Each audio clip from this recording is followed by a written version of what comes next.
Chapter 4182. As he spoke, a faint cold glint flitted through his eyes. Mo Lien was such a proud person.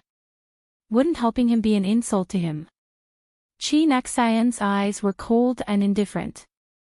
He lowered his eyes and took a step back while floating in the air. Behind him, Qin Jiu and the other Qin family disciples naturally followed suit and took a step back. It wasn't that Mo Lien didn't hear Qin Xian's words. He just didn't want to respond. He flew straight up with his sword and faced the strange nine-headed bird.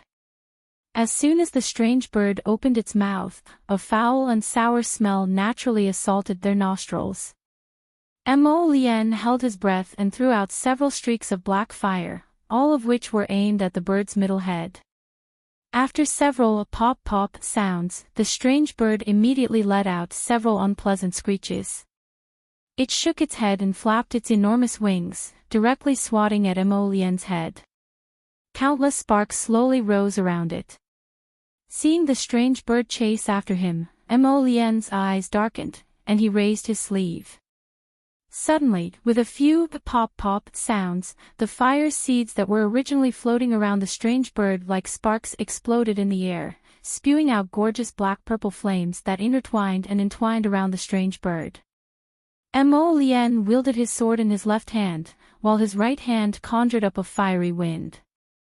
The instant he transformed, a giant crimson dragon phantom opened its mouth, its whiskers billowing upwards. The dragon's eyes bulged as it chomped down on one of the nine-headed strange bird's heads. Second brother, over there, before Qin Jiu could finish speaking, he felt someone shove him. He turned around and saw Qin Chi smiling coldly at him. "We're not on the same side to begin with. Why are you in such a hurry?" Omega Kotoku naturally saw it. In fact, from where they were, they just happened to be able to see a disheveled human head appear on the back of the strange nine-headed bird. That person held a large black bow in his hand, and in the blink of an eye, 3 black arrows as thick as an arm pierced through the air with a terrifying gust of air, stabbing towards Mo Lien's body. Soul-chasing arrows. Qin Jiu's expression abruptly changed as he blurted out. As the name implied, the soul-chasing arrow was an arrow that shot at a person's soul, causing the person to die and the Tao to disappear. If an ordinary person was hit by this soul-chasing arrow, they would be completely gone. If a powerful cultivator was unlucky enough to be hit by this arrow, they could still save a little if they could find a godly doctor within 3 days. However, if they were saved, they would lose all their cultivation and become a cripple from then on. This strange bird really had a vicious mind. Who would have thought that after fighting for so long, it actually had something hidden on its back that could shoot arrows? Mo Lien was now floating in the air, her left hand holding the sword to cut down the fireball that the nine-headed bird shot out. Her right hand was controlling the fire dragon to strike the bird's head. Seeing that the 3 soul-chasing arrows were already in front of him, there was no way to dodge. A flash of red suddenly appeared beside him and yanked his arm. Countless vines weaved into a net with a wave of his hand, catching the 3 soul-chasing arrows that were flying at high speed. The soul-chasing arrow was trapped in the net. It shook a few times before it broke free from the huge net and shot towards the moon. However, the venerable Peach Blossom Immortal had already pulled Mo Lien and retreated to the side in a flash. However, these 3 soul-chasing arrows continued to stare at their target, Mo Lien, relentlessly.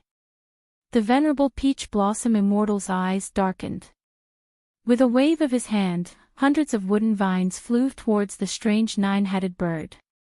In a matter of minutes, it was encased in a huge cocoon. Mo Lien moved forward in a flash.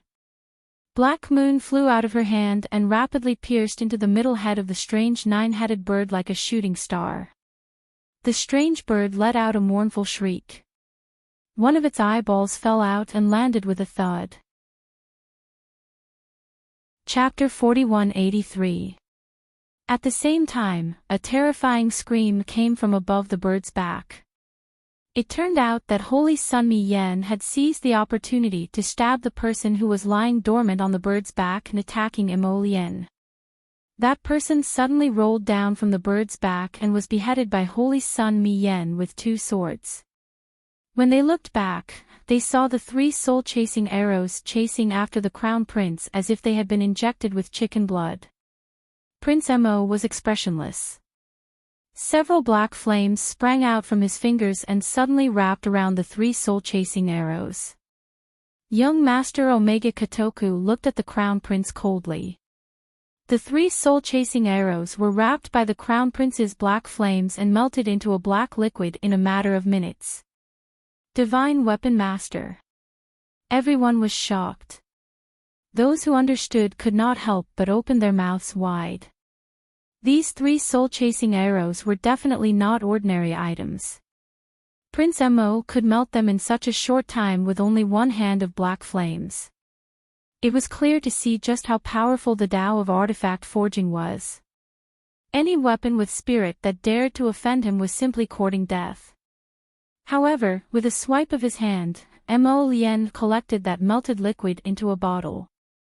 At the same time, the 9-headed strange bird roared and broke free from its restraints. But soon, under the joint efforts of Holy Sun Mi Yen and the venerable Peach Blossom Immortal, the strange bird was entangled by a layer of water spirit wall and a wood spirit wall. Mo Lien flew straight up and raised Raven Moon in her hand. At the speed of light, she cut off half of one of the 9-headed strange bird's heads. The strange bird was in pain and let out a mournful and ghostly scream. Its sharp and strange voice instantly made the practitioners who were fighting with the corpse puppets dizzy. The strange bird immediately dragged its huge wings and turned around. It left everyone behind and hurriedly escaped from this place. The broken carriage frame immediately fell from the sky. From time to time, there were solid pieces of wood that fell into the crowd. Everyone dodged and looked up to see the strange bird escape. A large number of harpies also seemed to turn and flee in panic under the strange bird's shrill cry. A sense of relief rose in their hearts and they heaved a long sigh of relief. Finally, these things were driven away. However, Mo Lien and Arbor's expressions were not relaxed at all. Their faces were heavy. The things that Tian Yun could bring out seemed to be getting stronger and stronger. In the future, what kind of good days would the people have? Although the remaining corpse puppets had all been taken care of, the corpse puppets were still alive. However, the people from Arbor were not relaxed at all. After all, it was hard to say whether the injured people would be infected on a large scale. A good Heavenly Yuan competition had ended in such a way. Everyone couldn't help but sigh. Mo Lien turned around to look, only to see that second Qin, who had originally been standing there, had already left. Eldest young Master Qin was leading a few juniors of the Qin estate to help treat the crowd. What are you looking at? The little stoic tugged at his sleeve. Mo Lien shook his head. He was thinking about how much Omega Kotoku wanted him dead. But did he think that as long as he died, he would be able to mend his relationship with Jojo? What kind of sweet dreams were they having? Even if he was no longer around, wasn't there still Duanyu? When was it his turn to take care of Jojo? Ah, ba, ba, ba. Why was he assimilated with Jojo? No matter who he met, he always liked to use Duanyu as a comparison. When the two of them exited the holy auspicious arena, they saw a scene of devastation. The streets were filled with rampaging corpse puppets and the figures of the city guard hunting and killing. The two of them looked at each other. Chapter 4184. Their moods were naturally heavy. They didn't expect that Jiuwei City would be the first place to be attacked by the corpse puppet army and cause serious damage. Previously, they had only attacked small villages on the outskirts of Li City and Sang State's Eagle City's Little Li town. The crowd definitely wouldn't be as dense as Jiawei City. So Tian Yun's actions have begun to escalate. Quick, catch him. Don't let him escape. After an angry shout, several people wearing the city lord's guard uniform quickly rush in their direction. How could the stumbling woman who was running at the front with 2 half-grown children in her hands outrun those ferocious guards behind her? One of the guards raises the broadsword in his hand and slashes at the woman's head without a care. Mo Lian flicks her finger and a gust of wind flies out, directly breaking the blade. Half of the blade bounces off with a clang and is stuck in the wall at an angle. The expressions of the guards suddenly change. They turn to look at the blade stuck in the wall, then turn back to look at the handsome man in the school uniform, who is as clean as the wind. They uniformly take 2 steps back. The stone bricks on the wall are very thick, they are very clear. If one's cultivation isn't high, how can one flick the blade into the wall?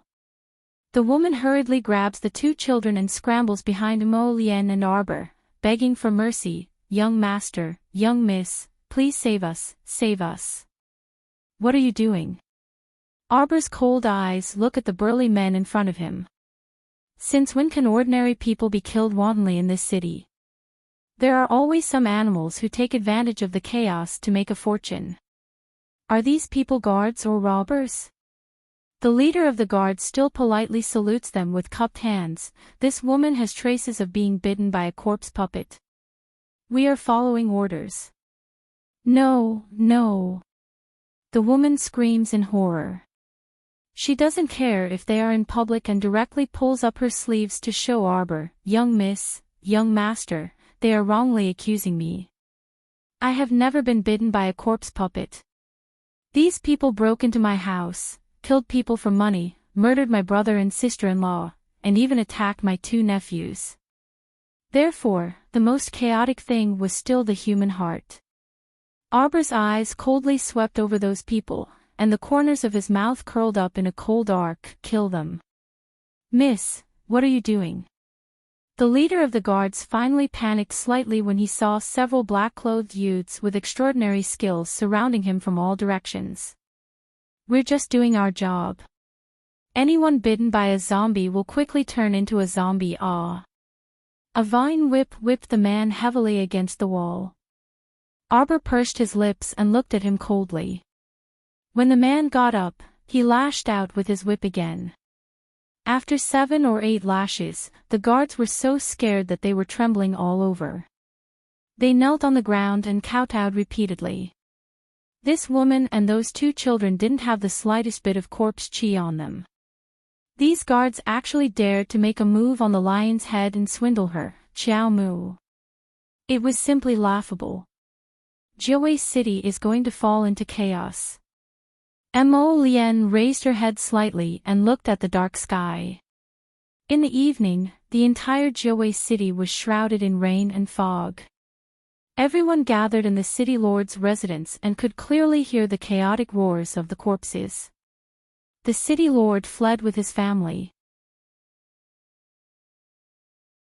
Chapter 4185. This son of a bitch. The bad-tempered instructor Broad Axe slammed his fist on the desk, his expression extremely unsightly. Just now, they received news that Jiawei Academy had also been attacked by zombies and suffered disastrous casualties. Many students were also injured, and they didn't know if they would mutate in the future. The city was currently in chaos, and everyone could only retreat to the city lord's estate to discuss a countermeasure. Everyone, the current situation is not optimistic at all. We plan to withdraw from Jiawei City for the time being, said Instructor Hiwei of the City of Shadows. If we leave now, what about the citizens of the city? Someone immediately questioned. If we don't leave, what can we do if we stay here? Hiwei lowered his eyes and said very calmly, do you still not understand? Tian Yun came prepared this time. He clearly wants to occupy Jiawei City. Arbor glanced at this instructor from the City of Shadows and nodded in his mind. He was a sensible person. Tianyin's move was to occupy Jiuwei City as a stronghold. They planned to bring everything to the table and deal with it. Mu Xiaoxue said softly, I think we should help them as much as possible and take away all the citizens that we can. For example, the several hundred people hiding in the city lord's estate. We naturally have to help them if we can. Hearing this, Liang Qingqing glanced at her and sneered, how do you know if anyone has been bitten inside? What if they mutate midway back? Do you have the corresponding protective measures? She had always been straightforward and said whatever was on her mind. But this impetuous tone was grating to the ears of Zhao Yi and Gui Xuan, who were eager to protect her. Zhao Yi slapped the table and said angrily, how can you say that? Little junior sister is just being kind. Liang Qingqing was also a bit angry.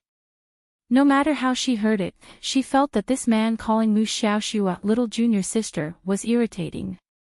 Her stoic little junior sister was still cute. Why did this little junior sister of the City of Shadows look so vexing? Situ Yi hastily stopped Liang Qingqing and said aloofly, it's not that we don't want to help others, but we have to take care of our own people before helping others. Although the little stoic didn't utter a word, her eyes expressed her agreement. Mu Xiaoxue hurriedly stopped Zhao Yi and nodded at Situ Yi, this young master is right, Xiaoxue also has the same thoughts. Since that's the case, let's discuss how to save them. The fire-smelting city lord lifted his sleeves and sat down. He glanced at the icebound city lord beside him. Which area does Icebound City plan to go to? Everyone had long been accustomed to the discord between the two city lords, so they didn't find it strange. They all gathered together and looked at the city map on the table. Jiuwei City was a very large city, and its population was very scattered. These academies, from teachers to students, added up to less than 7,000 people. They could only do their best. They would save as many as they could. Once they left the city, this place would quickly become a gathering place for corpse puppets. Tianyun also had his own considerations when choosing the location. For example, Jiuwei City was a lawless area that didn't belong to the 3 states and had nothing to do with the 4 major cities. It was already benevolent of them to lend a helping hand. What do the 2 crown princes think? Mu Xiaoxue asked softly. Everyone's gazes landed on Mo Lian and Ming Yasi. Akir glared fiercely at Mu Xiaoxue. Chapter 4186. What do you want to say? You want our Ming province to take in those filthy and useless people? Akir haughtily lifted her chin and coldly swept a glance at Mu Xiaoxue. If you want to be a saint, you should take these people back to your City of Shadows. In any case, your City of Shadows is comparable to Ming Province's capital, so it can definitely accommodate these people. Mu Xiaoxue's small face paled slightly, as though she didn't expect this Ming Province girl to be so shrewd, mocking her as a saint. As soon as she opened her mouth, Liang Qingqing curled her lips in amusement and flashed to the little stoic side. Little junior sister, let's go out for a walk. The atmosphere was so foul that she could feel a gloomy atmosphere even if she stayed in the room. She didn't want her little junior sister to suffocate. The little stoic nodded. When the 2 walked out hand in hand, they happened to see a group of people walking into the city lord's estate's main hall. When the leader saw her, he immediately gave her a dirty look. He didn't even look at her and directly led the group of people to walk past her. Liang Qingqing immediately knitted her brows and turned to glance at that haughty girl. This girl looked to be 18 years old. She was pretty and beautiful, and her lips were gorgeous. However, her chin was slightly sharp and narrow, giving her entire face a bit of sharpness. Who is it? Liang Qingqing asked in a low voice. Someone on the other side had already announced clearly, Medicine King Island's Miss Ni Hanji has arrived. Liang Qingqing couldn't resist rolling her eyes as she watched the 2 rows of Medicine King Island's guards clear the way and escort the girl to the table. You know her. Liang Qingqing pulled the little stoic out the door. Arbor nodded. I've seen her a few times. Medicine King Island's island master's daughter? She's a high consecrator's disciple. Fuck, I thought she was the future island master. Wasn't she just a consecrator's disciple? What a grand show of extravagance. It really scared Qingqing to death.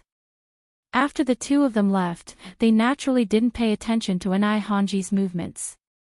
Ni Hanji walked in front of everyone and said aloofly, Medicine King Island learned that something happened in Jiawei City and sent us to help.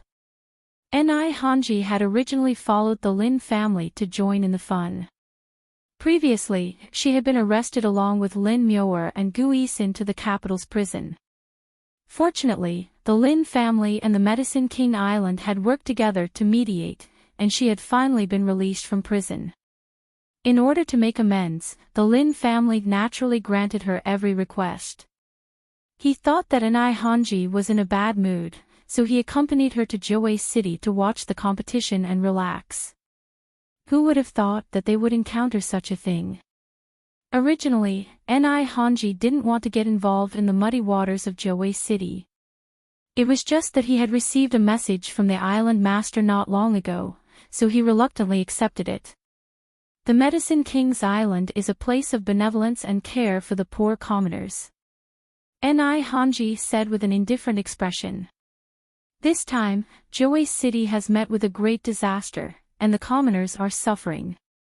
If they need any elixirs, medicinal liquids, and the like, Medicine King Island can give everyone a 30% discount and sell them cheaply. Everyone could not help but look at each other. Isn't this Miss Ni of Medicine King Island a bit too strange? Those medicinal pills and medicinal liquids were easily worth thousands of gold. Ordinary commoners, even if you gave them a 50% discount, they wouldn't be able to afford them, right? Isn't he supposed to be benevolent and caring for the world? Why do they still need money? Everyone was a bit confused and Ni Hanji swept a disdainful glance at them. What's with your expressions? Are there any pharmacists among you with special abilities? Step forward, Ni Hanji said impatiently. Chapter 4187. According to our Medicine King Island's research over the past few days, Ni Hanji sat down at the table and said indifferently, high-level apothecaries can suppress corpse poison. Her gaze swept over everyone's faces. The higher the level of the apothecary, the richer the medicinal effects. If the apothecary gives himself medicinal effects in advance, he can prevent corpse poison for a certain period of time. Our Medicine King Island has 2 golden-level apothecaries, but unfortunately, they are not here at the moment. Ni Hanji's expression was haughty as her gaze swept over Mo Lian's group, who had turned to leave without a word. Her gaze instantly turned furious.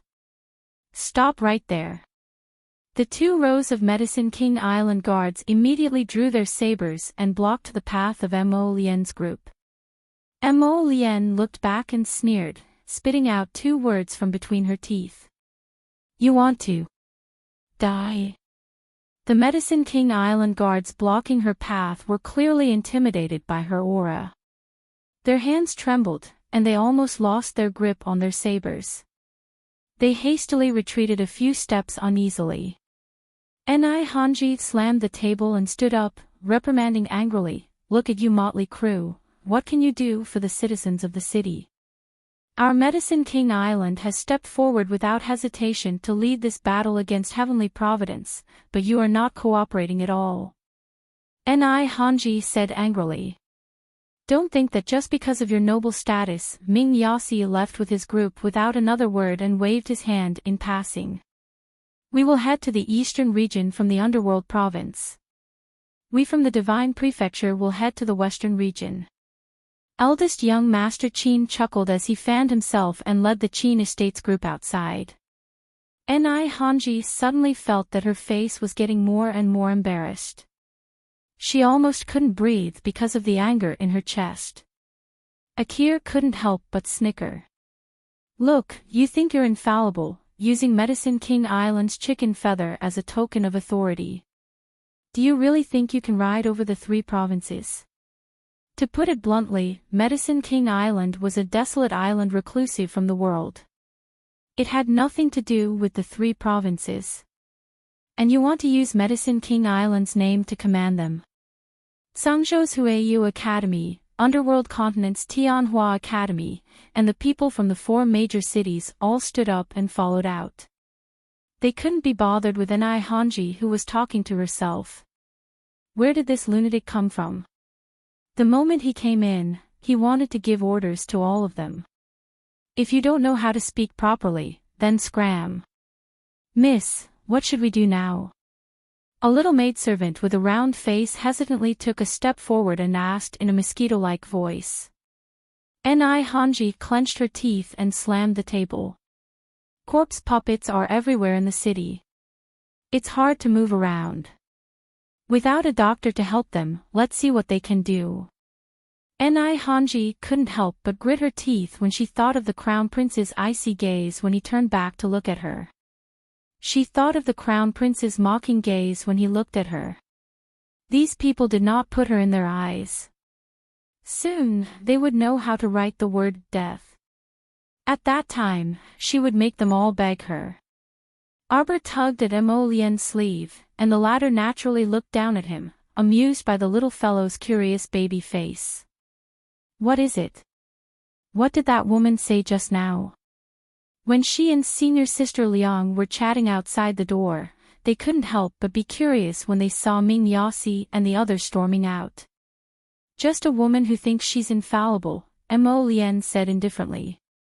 Lu Yu and the others followed behind Prince Mo and couldn't help but laugh when they heard this.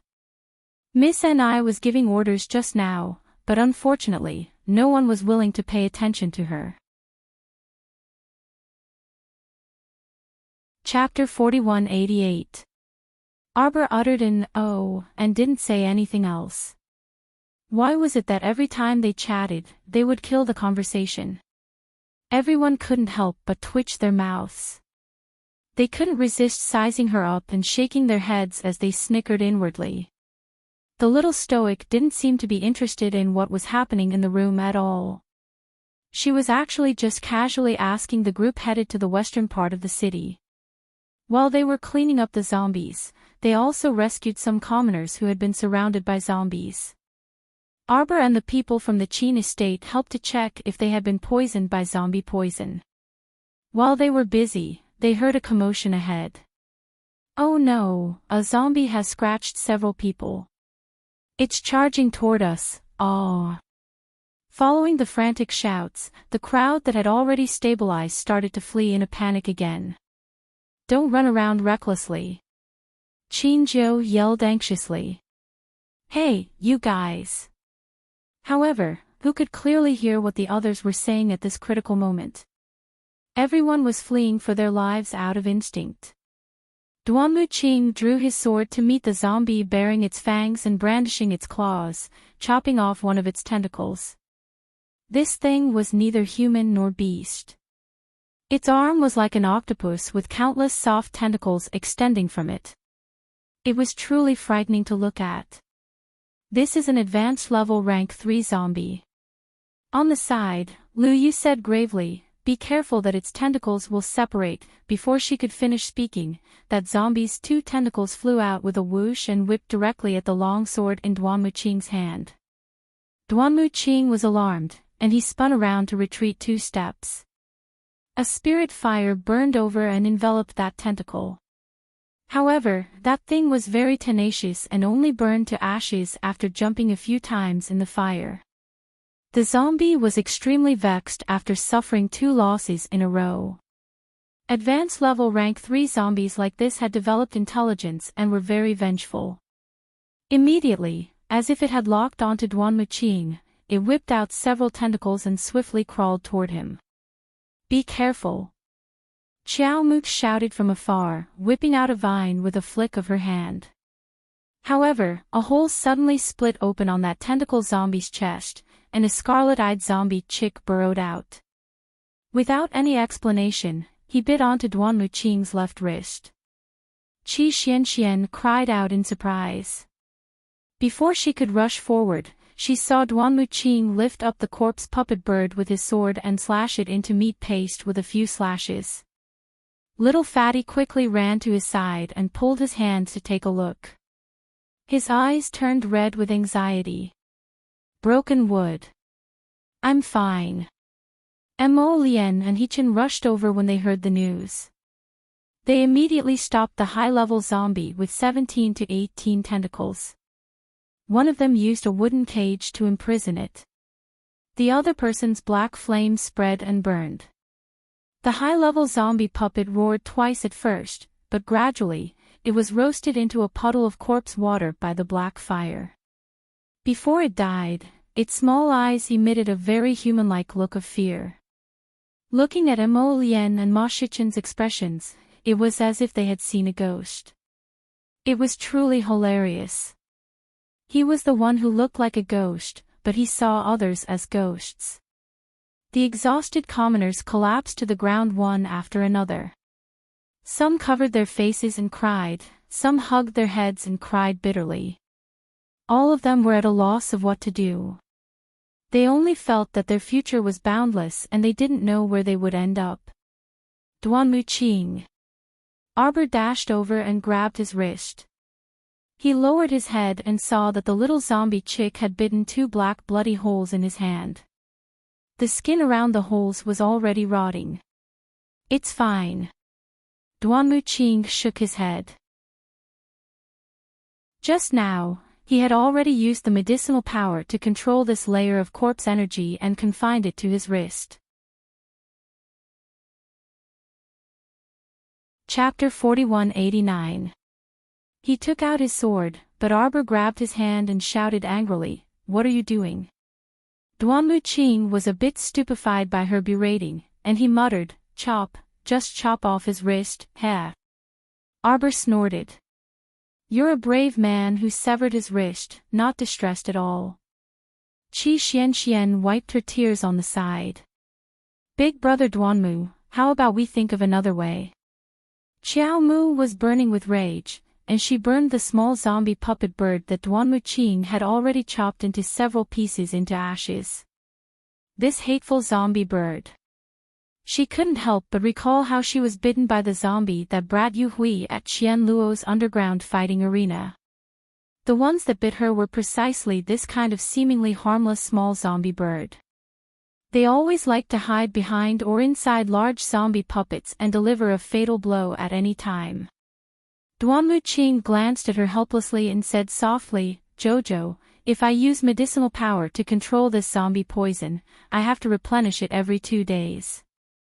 Otherwise, it will spread to my arm again.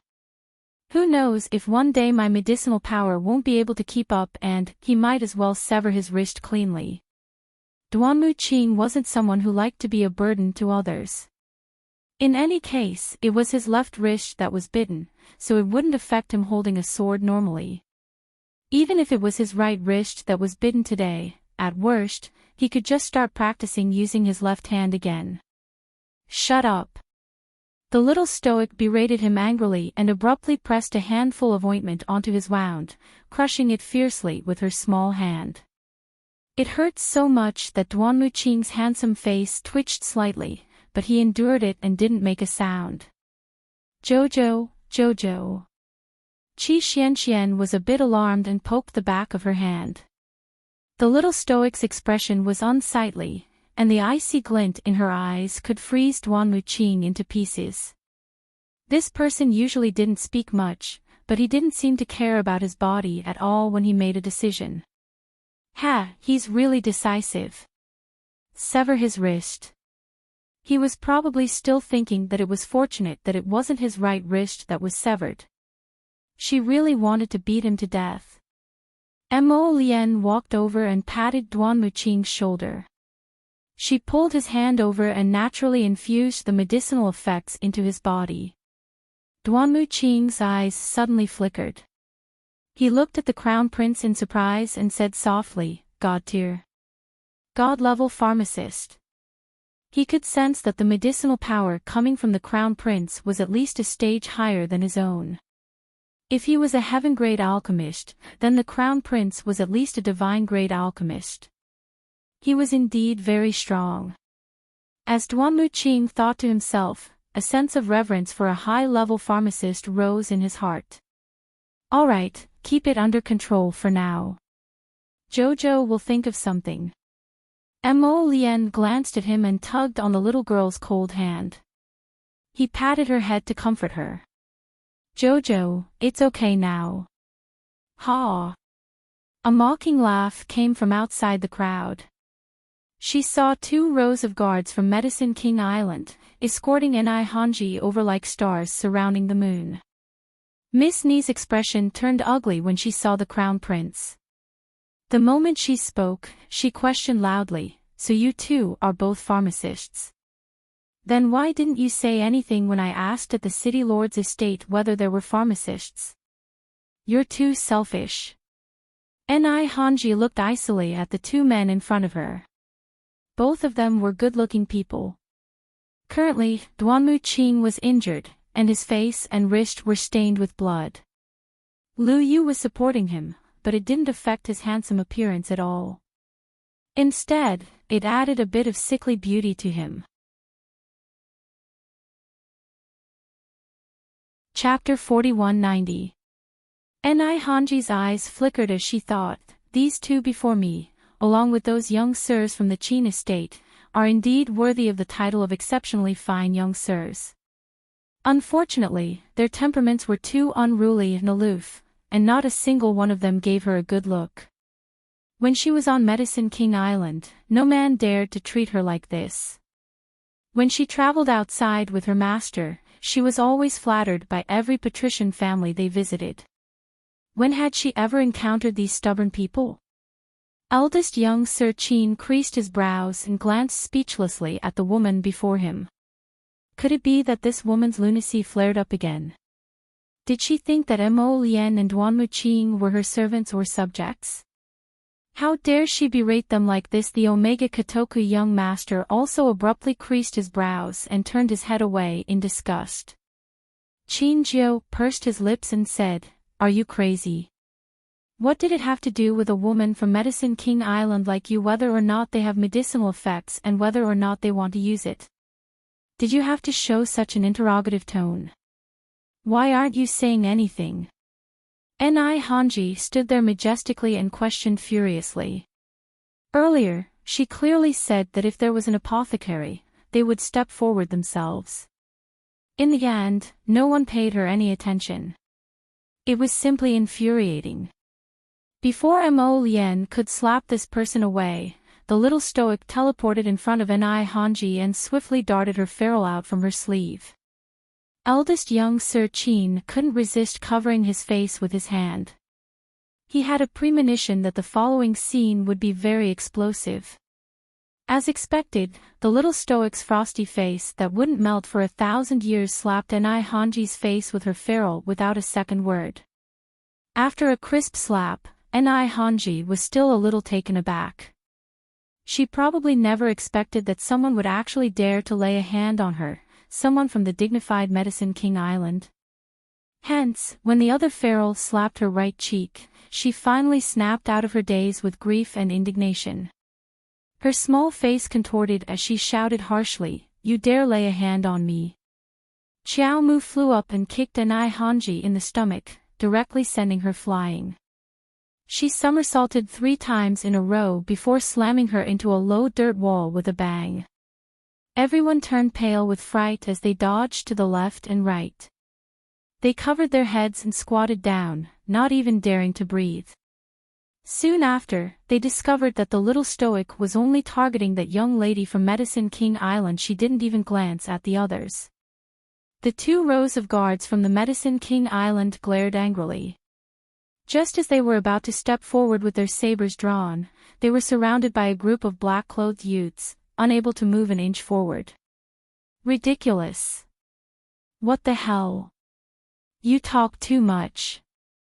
With a cold expression, the little stoic kicked Enai Hanji 3 times in a row, sending her tumbling heavily in front of eldest young Sir Qin. All the young sirs of the Qin estate simultaneously retreated 3 steps in unison and very perceptibly cleared out an empty space for the little stoic to display her skills. The little stoic had truly endured this person for too long. If it wasn't for her master, why would she tolerate her? Grandmaster Hewen had such a good temperament and self-restraint. How could he have taken in such a foolish disciple? Did his brain fall into a manure ditch? Did he not bring it out when he was born? The little stoic's pent-up fury finally dissipated after she was kicked several times in succession and given a round of violent beatings with the ferrule. She turned her head and angrily shouted at Duanmu Qing, acting on your own initiative. Young Sir Duanmu was a bit stupefied. Yuan Shichen could not help but twitch the corner of his mouth. He raised his hand and patted Duanmu Qing sympathetically. With a mocking expression, he said, although Qiao Qiao was beating that person up, all 4 sentences were scolding you. I speak a lot of nonsense. Duanmu Qing was instantly speechless. Chapter 4191. To Arbor, Duanmu Qing's words of severing her wrist and no problem were probably nonsense. Mo Lian was a bit speechless. She walked up and pulled her expressionless wife back. All right, there's no need for you to do it yourself. If you don't like her, just have A.O. Yi and the others beat her up. A.O. Yi nodded in agreement. They had long found this bossy peacock-like woman displeasing to the eye. What the hell was she? Shouting and wrangling in front of the crown prince. Did she really think she was someone important? Wasn't she just a minor disciple from Medicine King Island? What right did she have to be so rude to His Highness and think so highly of herself? Enai Hanji's face was filled with terror, and she swayed from side to side before barely managing to stand up straight. Her hair was disheveled, and locks of her hair drooped in front of her chest. Her face was covered in bloodstains, and her eyes were beaten to a pulp, so she couldn't see the things in front of her clearly. What are you doing? 2 lackeys hastily squeezed through the crowd and rushed over, yelling angrily at Arbor and the others. These 2 people were from Chengdu's Lin family. They had specially accompanied this Miss Ni to Jiawei City to watch the competition and pass the time. They were considered upper-middle experts in the Lin family, so they were usually treated very well in the Lin family. They were also used to speaking arrogantly. When the little stoic beat up Enai Hanji just now, the little maidservant saw something amiss and immediately stealthily left the crowd to find these 2 people. Thus, when they arrived, they only saw Enai Hanji's weather-beaten and miserable appearance and didn't know what exactly happened. Qiao Mu coldly swept those 2 people a glance. And who are you? The 2 lackeys were discerning people. They saw that although Arbor was only wearing a simple academy white robe, he was far from a normal person's match. They didn't dare to be rash at once and cupped their hands in salute. We are from Chengdu's Lin family. Seeing that their attitudes were acceptable, Arbor didn't want to argue with them and turned to walk to Mo Lian and Duanmu Qing. Let's go back. Everyone nodded in agreement. The zombies in this area were more or less cleaned up, and the people who needed to be saved were saved. The group of people planned to return to the city lord's mansion first before discussing the matter. Enai Hanji was supported by a young maidservant. She was so angry that her body trembled. She swayed and said angrily, "Stop her." The 2 retainers of the Lin family looked at each other and said hesitantly, "Miss Enai, we're alone, so we should," before the words, "forget it," could be spat out. Enai Hanji's twisted face became even more twisted and ugly. Lin Jun, Lin Xiang. How dare you disobey my orders? Enai Hanji shouted angrily, as if she had gone crazy. What did Patriarch Lin tell the 2 of you when you came here? You have to listen to me. Mine. I'm asking the two of you to kill this woman at all costs. Hanji shouted, otherwise, the two of you don't have to return to the Lin family. Both Lin Jun and Lin Xiang's eyes flashed with a hint of anger. Hanji's temper was something that no one could stand. Although the two of them were ordered to protect her, they weren't selling themselves as slaves, okay? Hanji's matter-of-fact attitude was truly unbearable, and they also felt a bit mentally exhausted. Lin Jun restrained his anger and cupped his hands at her. Miss Ni, it's better to have some self-awareness as a person. What a joke. The row of people standing next to the little stoic all had unfathomable cultivations. Chapter 4192.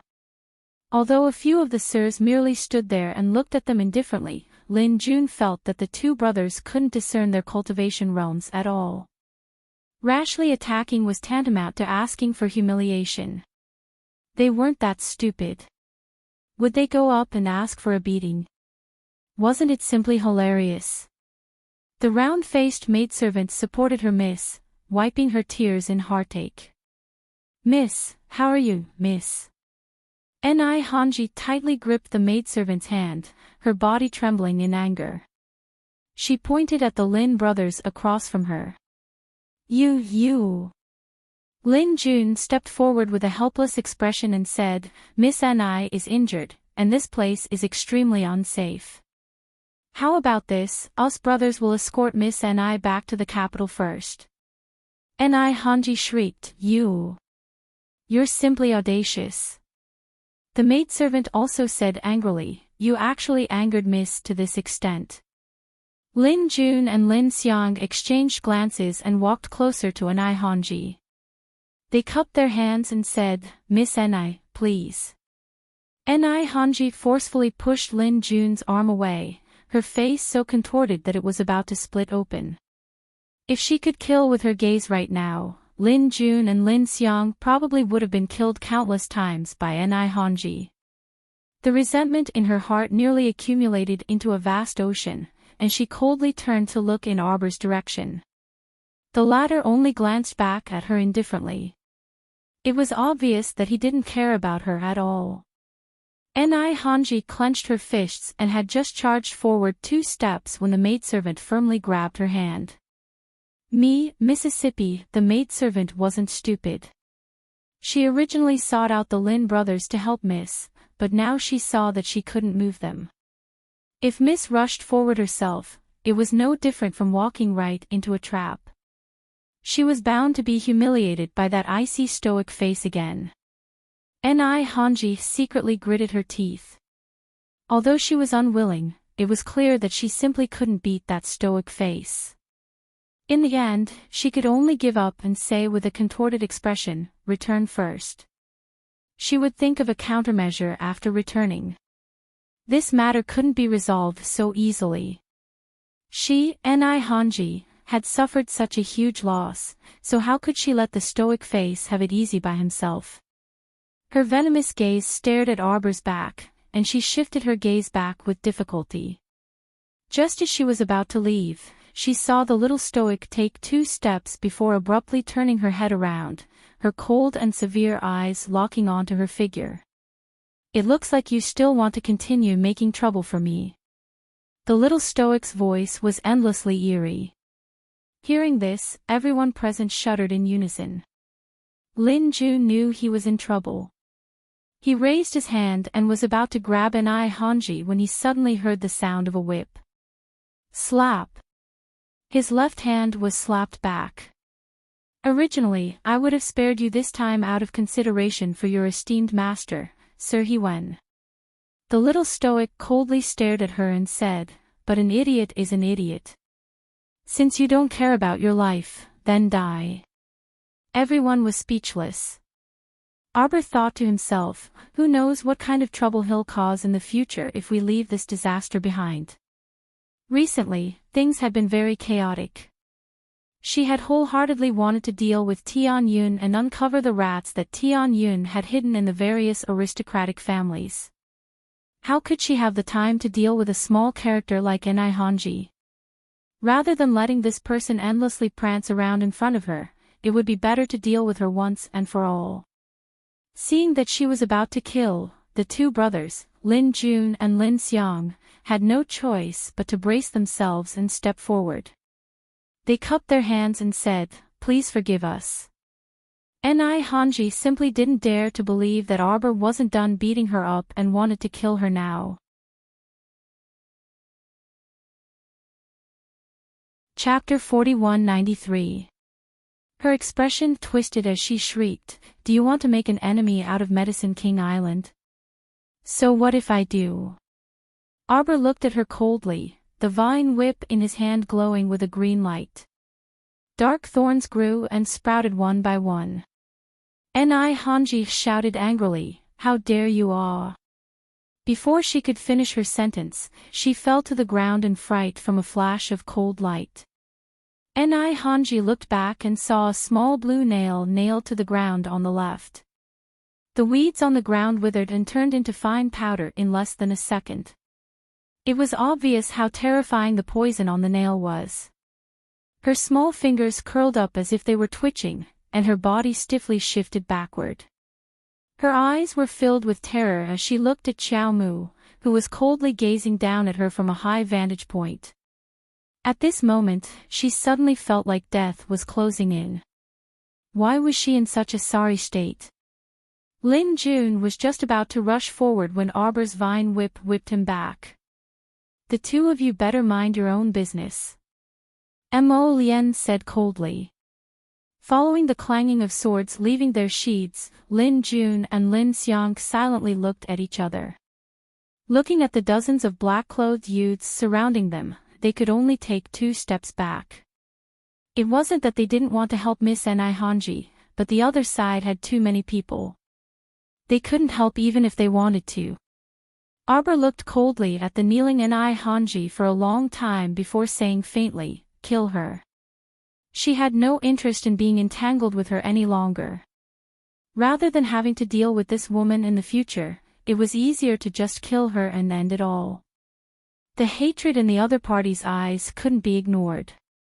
If she kept this hatred and allowed it to grow, who knew what would happen in the future? The two accompanying black-clothed youths nodded and leaped up, holding their swords as they walked in front of Enai Hanji. She heard a panting voice calling out anxiously, "Please, please have mercy on me. Crown Princess, Your Highness the Crown Prince, please, please show mercy." A white-bearded, white-haired, green-robed elder hurriedly squeezed through the crowd and hurriedly bowed to Mo Lian and Arbor. Arbor was startled. His expression was a little complicated as he dodged to the side. He did not accept his greeting. Hewen said anxiously, "My disciple is willful and reckless, and has a willful temperament. It's all my fault for not being strict enough in my daily supervision. This old man is willing to accept the punishment on behalf of my disciple. Please forgive me, Master." Enai Hanji stamped her feet and cried out anxiously, "Shut up." Hewen turned his head and glared at her with an expression that said, "I'll deal with you later." Looking at his anxious expression, Arbor's eyes rippled as if 2 tiny ripples had appeared in the depths of his pupils. Mo Lian had been looking down at Jojo the whole time. When she saw her expression, she couldn't help but wonder what was on her mind. Jojo's originally cold expression seemed to have softened quite a bit. Arbor's thoughts had drifted far away, as if he had returned to his childhood. That day, a friend of the old sect master's brought his grandson to visit. In the end, the little stoic got into a fight with this stinky brat when the old sect master's friend saw his grandson beaten black and blue, looking like he had suffered a loss. He was instantly enraged and wanted to punish her. At that time, Murong Sun also stood in front of him with a grin like this and blocked that person's hand with a wave of her hand. "It's this peak master's fault for not being strict enough with my disciples. I'm the one who should be punished. Why did you hit my disciple? Jojo. Jojo."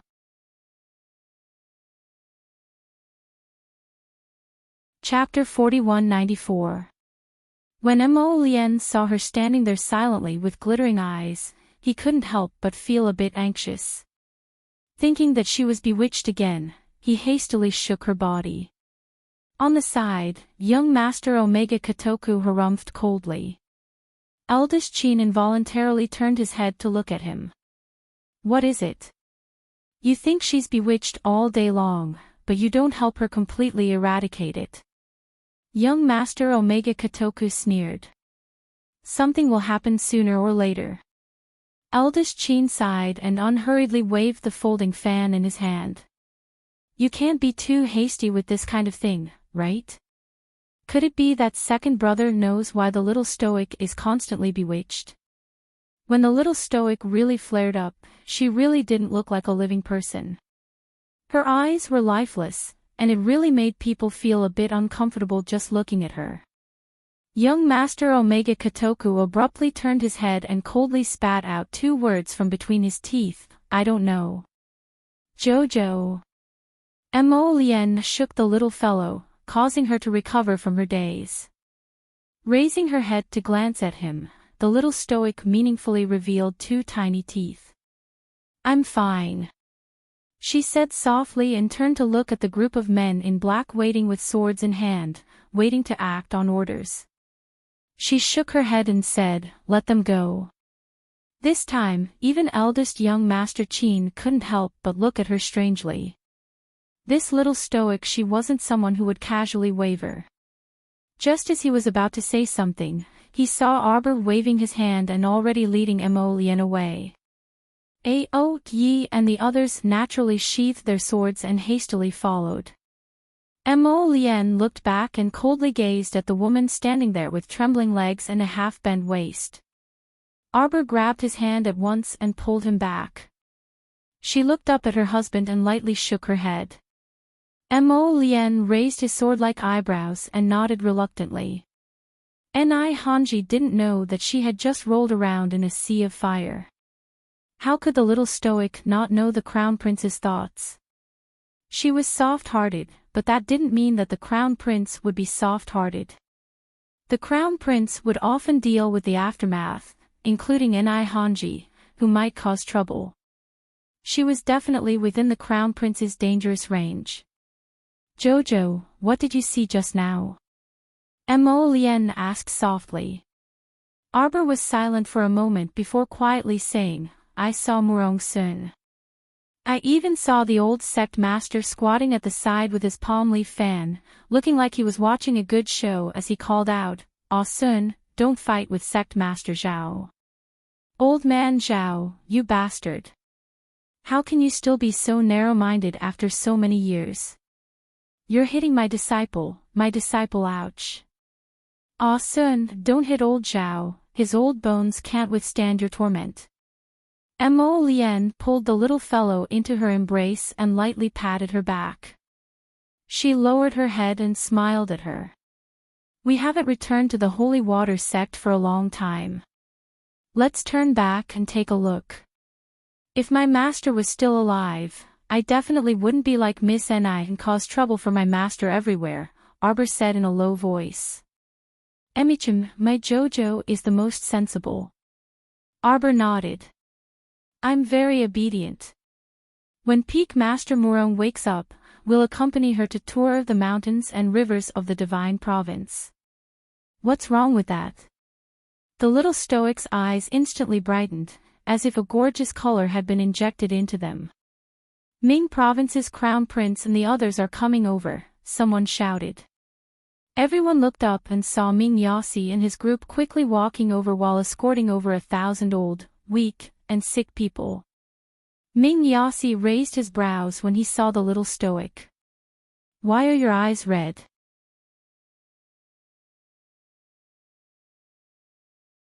Chapter 4195. Xiao Mu was unwilling to acknowledge him and turned her small head away at the first instance. It's none of your business. Mo Lien retorted in annoyance. She pulled her wifey and headed toward the city lord manor. Yasi harumphed and turned to catch up with them. Did you make her angry? Shut up.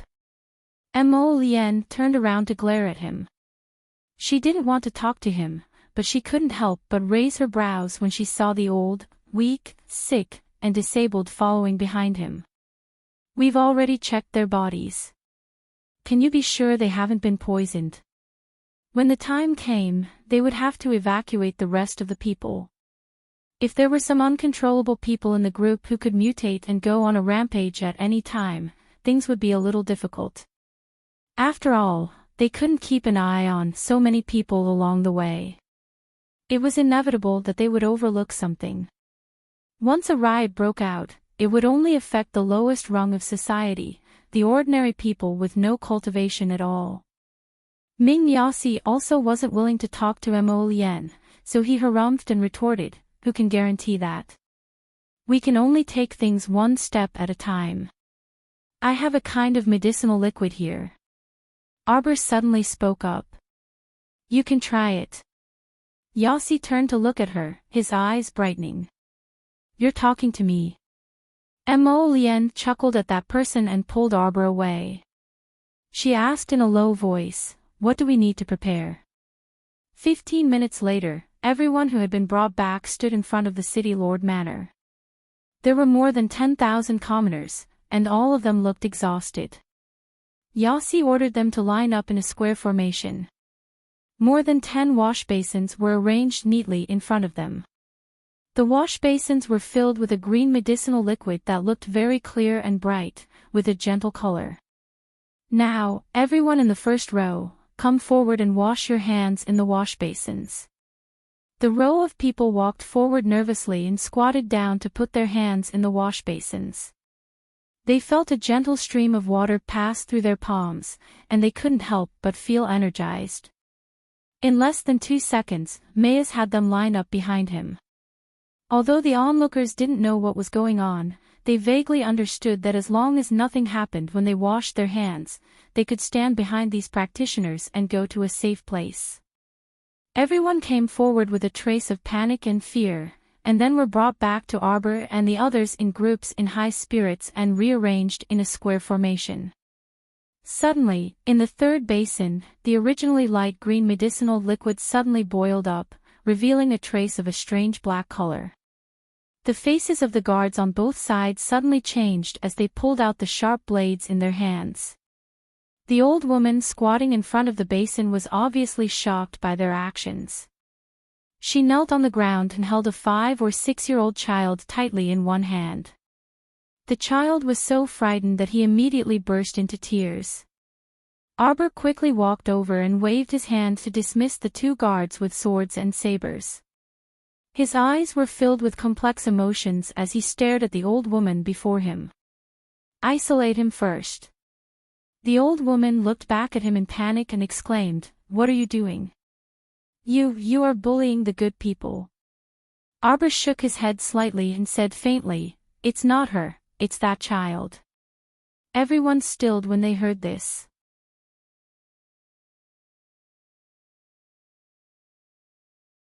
Chapter 4196. The old woman grew even more flustered as she hugged her grandson tightly. She glared furiously at Arbor. What are you trying to do?" Arbor stared at her coldly for a good while before sighing softly. If this child isn't suppressed with medicine soon, he'll turn into a zombie in less than an hour. When the time comes, who will bear the consequences? Granny, you hid your grandson in the crowd. You're irresponsible to yourself, and you're equally irresponsible to others. The old woman shuddered. She wanted to speak, but when she met Arbor's cold gaze, she shrank back. But soon, she grabbed her grandson's arm again. She stared at Ao Yi and his men in horror and shouted, "Don't come here. You can't kill my grandson. He's still young. He's still young. You can't." This old woman. Ming Yasi's eyes flashed with impatience as he roared, "No one here wants to kill your grandson. Didn't you hear me just now? If this child of yours isn't suppressed by medicine, he'll mutate." The old woman heard clearly this time. She looked at Arbor's group with trembling eyes. Why you can really save my grandson? Ming Yasi didn't seem to want to answer the old woman's superfluous question. He merely sneered and waved his hand to have the old woman and child carried away. Then he said coldly, I hope you won't waste our time. I'm sure anyone with eyes can see what the situation is like right now. I hope those of you who have been lightly injured or bitten by zombies will step forward on your own accord. As soon as these words came out, many people's faces showed slight panic. Ming Yasi said, the apothecaries in the group can suppress the zombie poison in some of you. If you don't step forward now, don't blame us for treating you as despicable and shameless people who deliberately hid the truth. We'll throw you out here for good. When he said this, everyone became even more nervous. In the subsequent tests, everyone was extremely cautious. Their hands touched the surface of the water, and they didn't dare to stay there for long. They immediately withdrew their hands. Ming Yasi couldn't resist using his eyes to size up the little stoic standing not far away, and a strange look appeared in the depths of his eyes. You can measure it so quickly. Arbor glanced at him, nodded, and turned to tug at her husband's hand. Mo Lien threw a cold glance at Ming Yasi and said indifferently, I'll leave this place to you. What did he mean by handing it over to him? Ming Yasi's eyes turned fierce as he took a few steps forward. He was about to argue with Mo Lien again when he heard a cry of alarm from the side. Your Highness, this is bad. This man is starting to mutate. Dark Yas turned his head and saw that a small area in front of him had started to become chaotic. His gaze turned even colder as he reprimanded angrily, What are you all standing there for? Hurry up and disperse them. Don't panic. Continue to test the remaining people with the liquid. Don't try to fish in troubled waters. In the end, Divine Province and Ming Province each brought back 2,000 or so people from Jiawei City in batches. The remaining people would be brought back by the 4 great cities for consumption. Arbor and Mo Lien didn't bring so many people back to the capital. Instead, they sent other people to settle down these miserable commoners. The duo arrived at the capital a day later.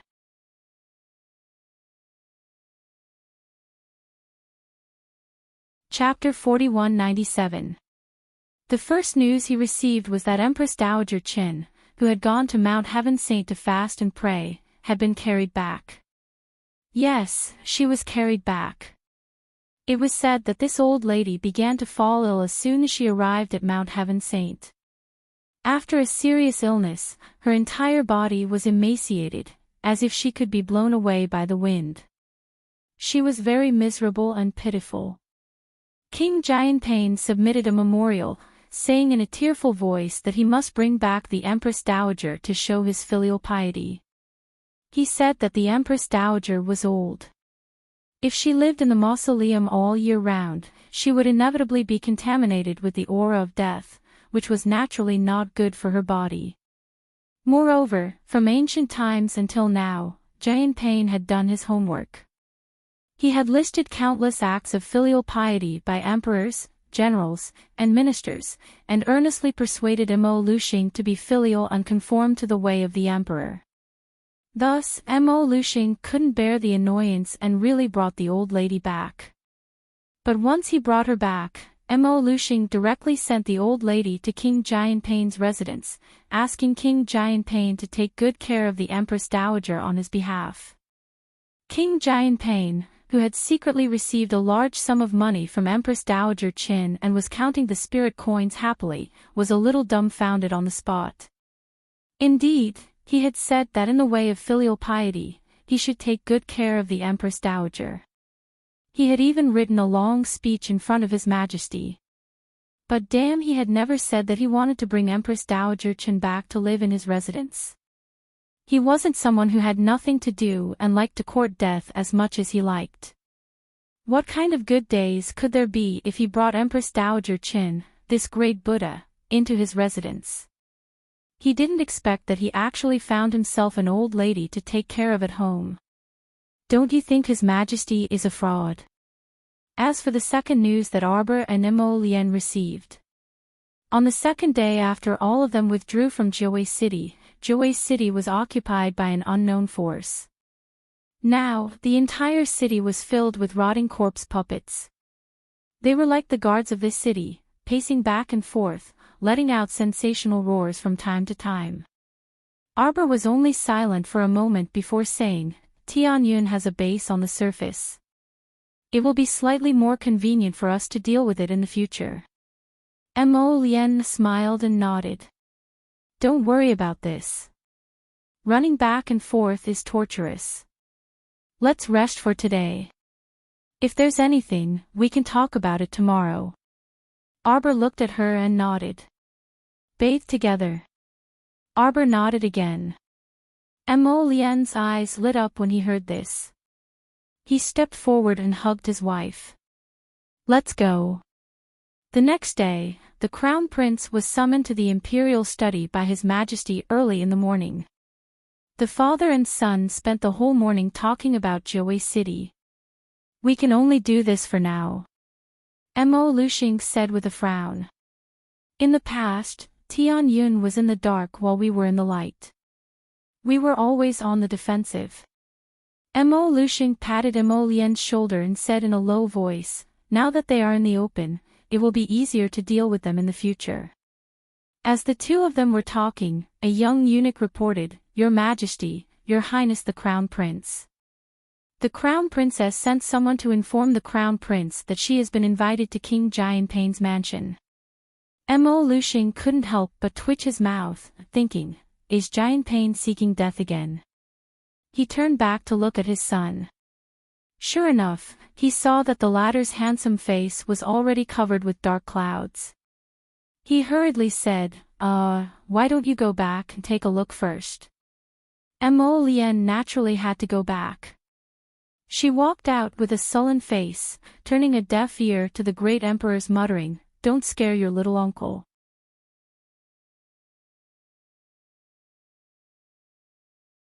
Chapter 4198. She scared the old king of Jianping. Of course he was scared. When he heard a servant report that the crown princess's carriage had already arrived at the entrance, the old king of Jianping's hand trembled, and the half-cup of hot tea directly spilled onto the ground. Fuck, why would this great Buddha suddenly grace his king of Jianping's estate with her presence? It wasn't that he was a coward, but he had suffered at the hands of this little ancestor time and time again. After being tricked by her, he wouldn't seek abuse for no reason. The old king of Jianping practically roared, who invited her here? The servant replied with trepidation, Her Majesty the Empress Dowager said that she wants to see Her Majesty the Crown Princess. The old king of Jianping slapped his forehead, instantly looking like he was about to faint. He wanted to say something, but a cold and clear voice sounded by his ear. What, does the king of Jianping not welcome this crown princess? The old king of Jianping's lips trembled. He really wanted to retort, so what if I don't welcome you? But when he opened his mouth, a flattering voice that even he found hard to believe came out. Ha ha ha, how could that be? The crown princess has graced us with her presence. My humble abode shines with light, my humble abode shines with light. Arbor glanced at him, then his gaze landed on Mo Kuan, who was sitting upright and kneeling beside a small table with a teacup in his hands. How have you been, king of Jianping's heir? Mo Kuan, king of Jianping's heir, revealed a smile that he believed to be handsome and incomparably confident and at ease. He nodded and said, Thank you for your concern, Crown Princess. Mo Kuan has been doing well recently. The little Crown Princess snorted coldly. She turned around and saw a servant girl dressed in a green servant's uniform hastily crossing the hall to greet them. Greetings, Crown Princess. Greetings, Your Highness and the heir. Your Highness, this servant is here on Her Majesty the Empress Dowager's order to invite the Crown Princess to the small garden. The old king of Jianping forcefully restrained his expression that was about to change and nodded calmly.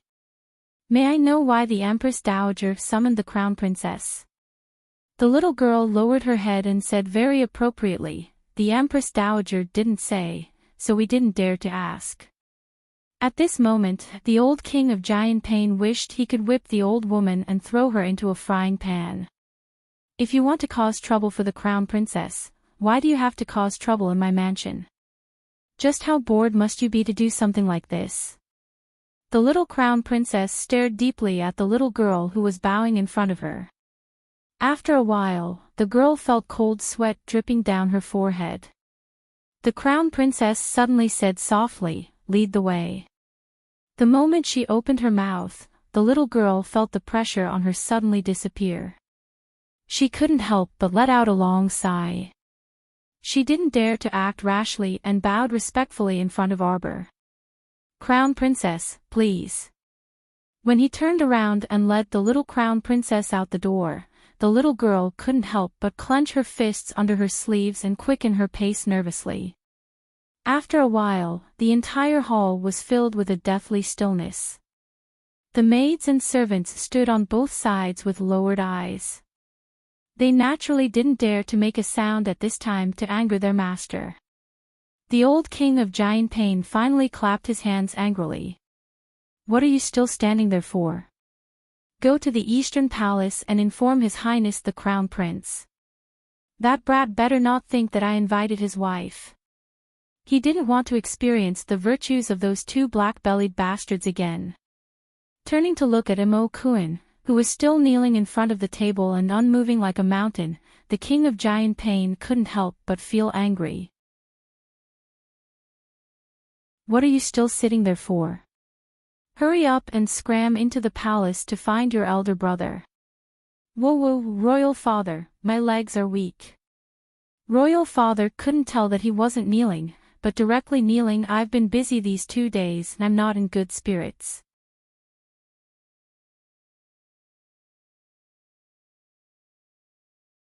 Chapter 4199. Imo-kun was at a loss for words, feeling extremely aggrieved.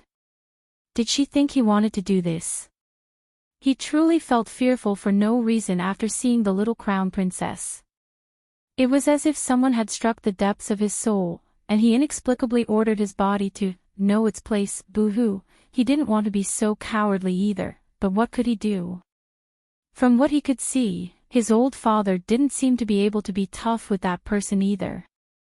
The old king of Giant Pain was like a bird startled by the twang of a bow. He anxiously stomped his feet and pointed at the 2 page boys. "Why aren't you helping the heir up? Ah-kun, hurry into the palace and explain this matter to your elder brother. Explain it clearly." Of course, this matter had to be explained clearly. If the crown prince misunderstood and thought that their king of Giant Pain's mansion didn't like the crown princess and invited her over to cause trouble, wouldn't that be an undeserved calamity? Imo-kun's face was bitter, and his expression was somewhat conflicted. "Royal father, can I not go?" His old father himself was afraid of the crown prince, so he sent his son.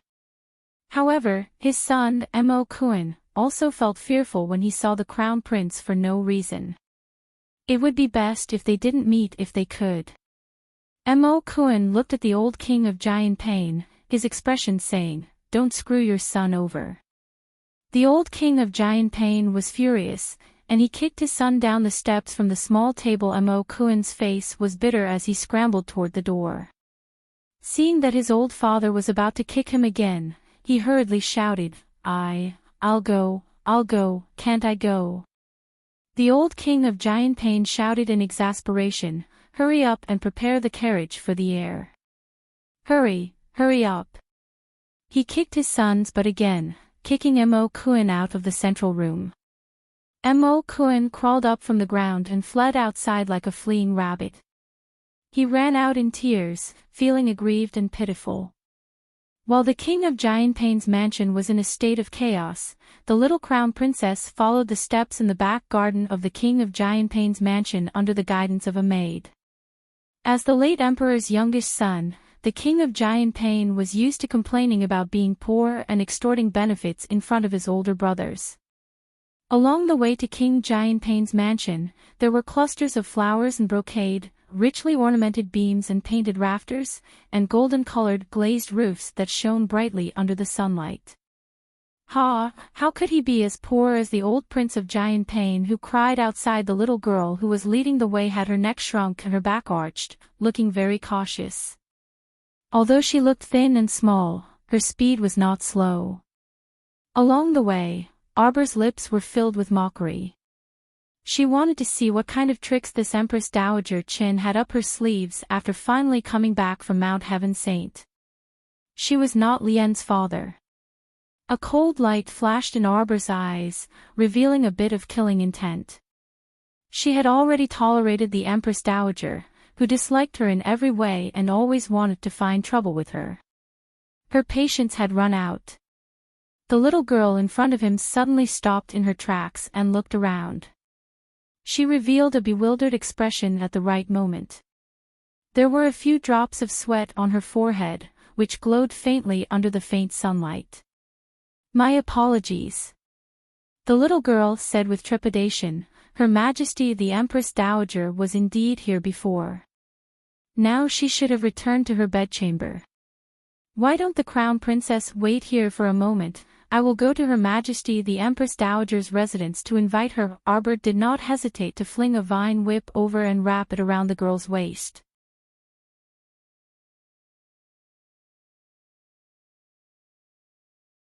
Chapter 4200.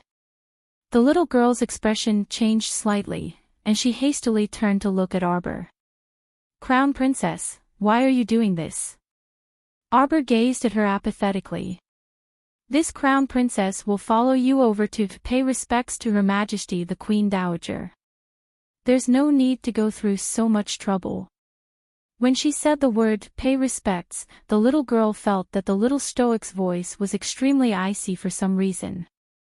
She shuddered for no reason, and her entire body inexplicably shuddered along with her. "What?"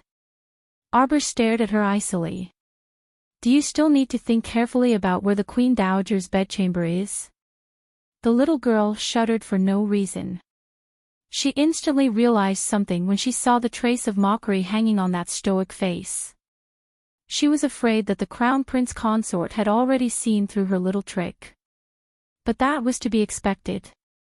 The Crown Princess was originally an exceptionally intelligent person.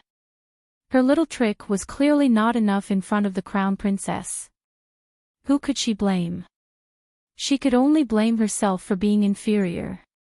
If she had been a bit faster just now and Qingong had shaken her off, he could have escaped by himself and left her here. There wouldn't be any problems or troubles. In that case, she might have to initiate another plan. The little girl took a deep breath and suddenly reached out to press it to her lips.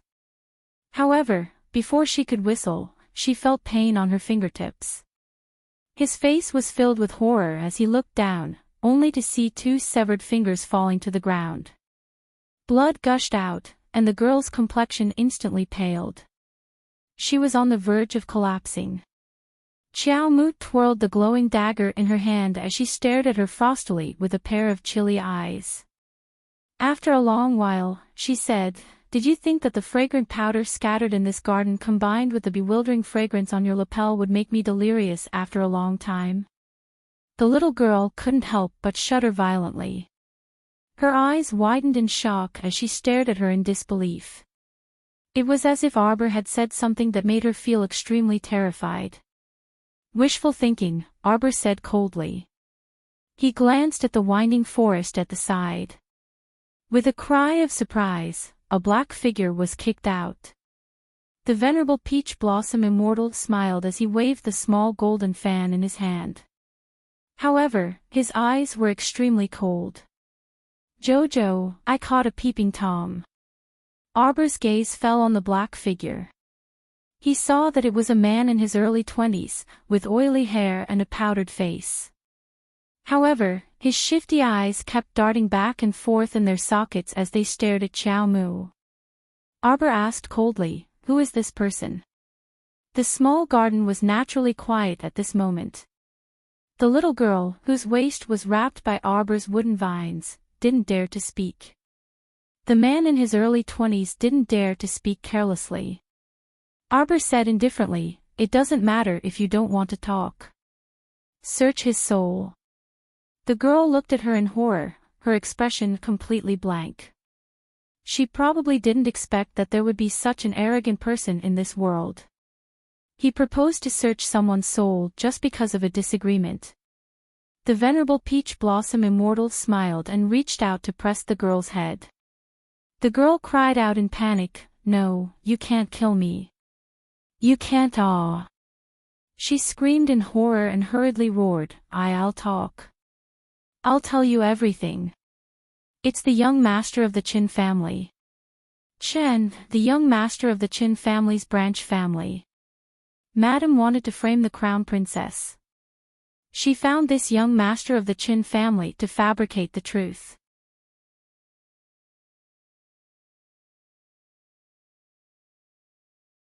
Chapter 4201. Using some catalyzing drugs to create the illusion that the crown princess and young master Qin are having an affair. Before she could finish, the venerable Peach Blossom Immortal slapped her across the face. How dare you? Ma Shiqin looked at the girl in disgust.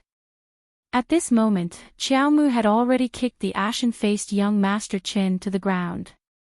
Her small foot stepped on the young master's face, ruthlessly rolling it around. Her eyes were filled with endless mockery. This brainless Empress Dowager was playing this kind of trick on her. It seemed that she had lived too comfortably in the harem for so long that she had completely forgotten what kind of world this was. A weakling dared to take advantage of her and wanted to teach her a lesson. Very well. At the same time, Empress Dowager Qin, who was eating seasonal fruits in her bedroom and enjoying the service of a palace maid, was leisurely leaning on the brocade couch. She was in a good mood and squinted her eyes slightly. She did not want to be so extreme, but that crown princess was too much of an eyesore. She blocked her way and was disobedient. She even took the position of Mo Lian's official wife and was not willing to give way to others. She ate the meat herself and did not even give others a drop of soup. Was there such a logic? Since that was the case, she could not be blamed for going all out and not showing any mercy. Empress Dowager Qin thought of the comfortable days to come and could not help but smile as she picked up a grape on the table. Just as she was about to put it into her mouth, she heard a loud bang. The door of her dormitory fell inwards with a loud bang, smashing into the ground with a loud bang. Empress Dowager Qin's fingers, which were holding the grape, froze. A slender red figure flew in and barged in. Outside, a thunder of drought came at the perfect moment. Boom! The eunuchs and palace maids kneeling by the Empress Dowager's feet all looked over in shock. Empress Dowager Crown Princess. At that moment, the little crown princess was dressed in a red battle robe. Under the thunderous drought, she looked particularly dazzling. Her snow-white face was expressionless. When she stared at the Empress Dowager, the latter shuddered unexpectedly. She felt like she was facing an evil spirit that had climbed up from the depths of hell. The little crown princess did not give them much time to react. She quickly walked forward and pulled Empress Dowager Qin off the fragrant brocade couch. She grabbed Empress Dowager Qin's long hair and dragged her out of the door like she was dragging a broom. Everyone was speechless. A eunuch reacted and screamed, Empress Dowager. When the young crown prince consort turned around to glare at him coldly, he immediately shut his mouth and obediently knelt at the side without moving. The Empress Dowager was rudely dragged from the couch to the floor. At this moment, because she was indoors, she was not wearing her outer garment, her duda was half undone, and her undergarments were in disarray. However, she was forced to drag the young crown prince consort out the door. Empress Dowager Qin's eyes were filled with flames of anger. She felt her mind go blank as she lost control of her emotions and screamed out loud. What are you doing? Crown Princess. You are truly audacious. How dare you? How dare you treat Aijia like this? Do you still have Aijia and the previous emperor in your eyes?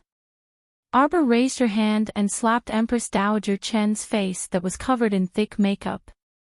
A sense of joy immediately rose in his heart. This damn woman, she had wanted to teach her a lesson for a long time.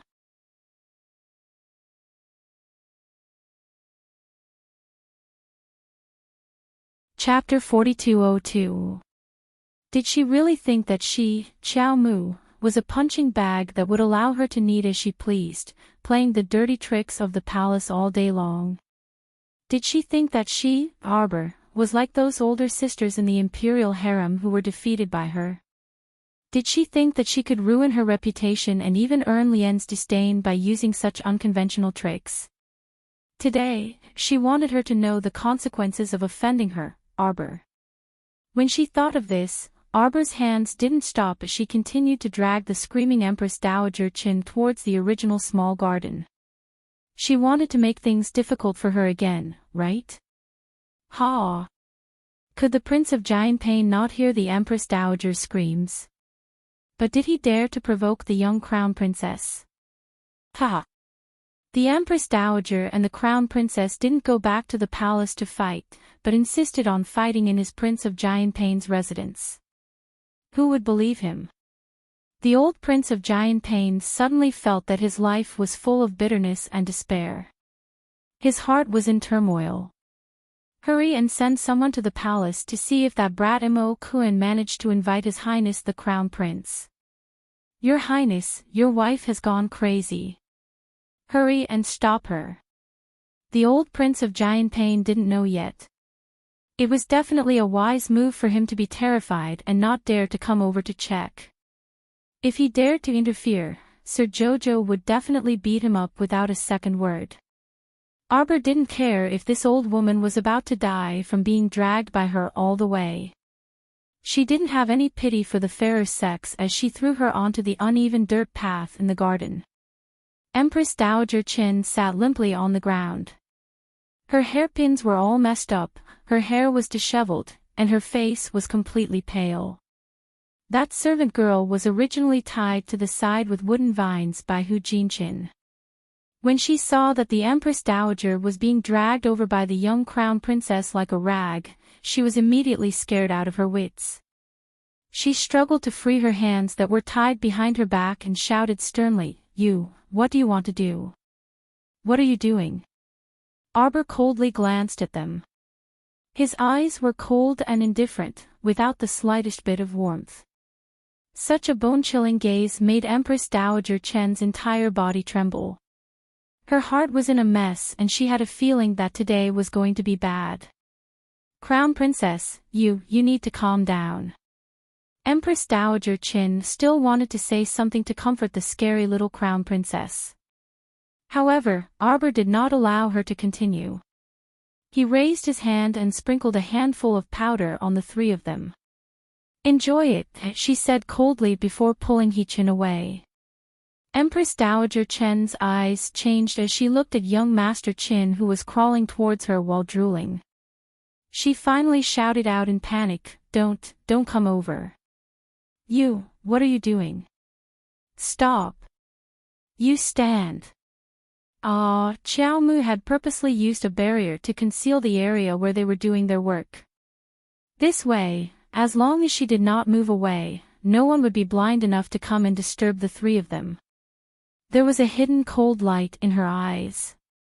When she returned to the King of Giant Pain's residence with He-chin, they saw the old King of Giant Pain walking over with an uneasy expression.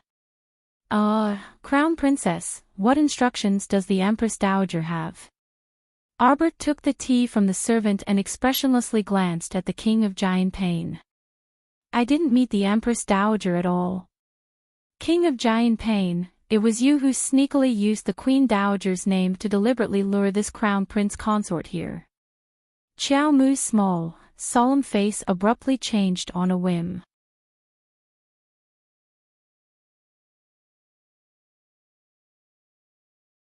Chapter 4203.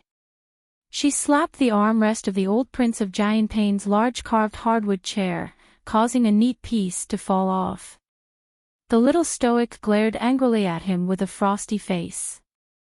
"Prince of Giant Pain, are you trying to pick a quarrel and stir up trouble? Do you want compensation again? Do you know the consequences of deceiving this crown princess?" The old Prince of Giant Pain's mouth twitched as he looked at the piece of wood that had fallen to the ground.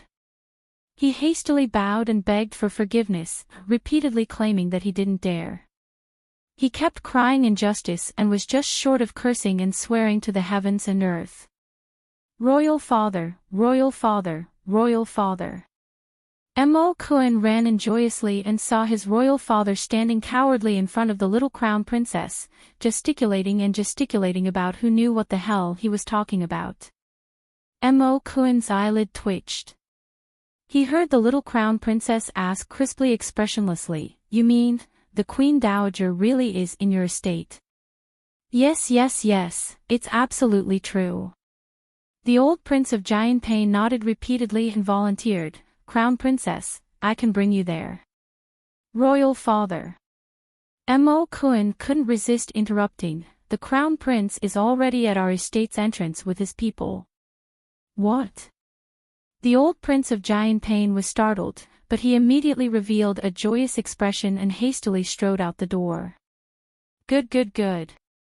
Then us father and son will go to the front door to welcome His Highness the Crown Prince." "No need." An indifferent voice appeared at the entrance and blew to the little stoic's side like a gust of wind. Mo Lien grabbed his wife's small hand and sized her up from head to toe. He only sighed in relief after seeing that she was fine.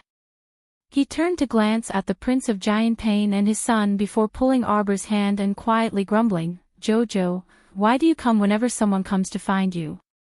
There's no need to pay attention to some strange people." The old Prince of Giant Pain rubbed his nose. The Queen Dowager used his Prince of Giant Pain estate's name to send an invitation to the Crown Princess. Then this strange person must be referring to him. The old King of Giant Pain didn't dare to retort back. He could only feel slightly aggrieved in his heart. With a pitiful voice, he retorted, "The Empress Dowager issued an imperial decree. I can't do anything about it." Prince Mo gritted his teeth as he held his wife's hand and asked, "Jojo, did that woman make things difficult for you?" There was no such thing. Not only was there no such thing, she was the one who had turned the tables and given her a taste of her own medicine, making things difficult for her. Thinking of the current situation in the garden, the little crown princess couldn't help but reveal a look of disdain on her cold little face.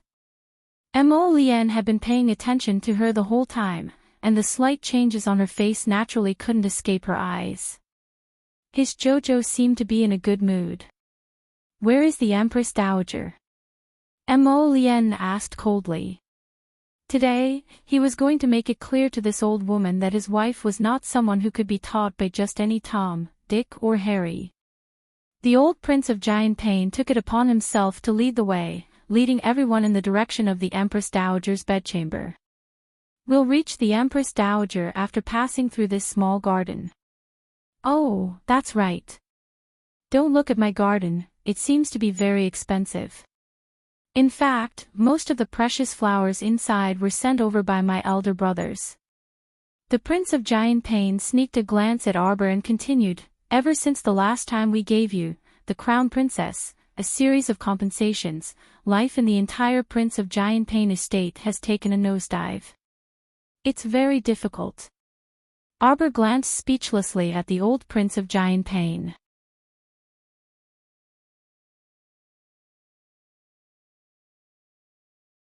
Chapter 4204. You can't just look at the surface of this garden and big house to see how precious they are. You have to look at their inner qualities. Most of the antiques in my residence, except for those that eldest brother and second brother gave me which are genuine, the rest are actually fakes. Crown Princess, Your Highness the Crown Prince, I'm really very poor. This fellow's bitter and vengeful gaze made it seem as if Arbor was here to collect debts again. Did she look like someone who wanted to kill them all? Mo Lian's lips twitched without batting an eyelid. Where's the Empress Dowager's descendant?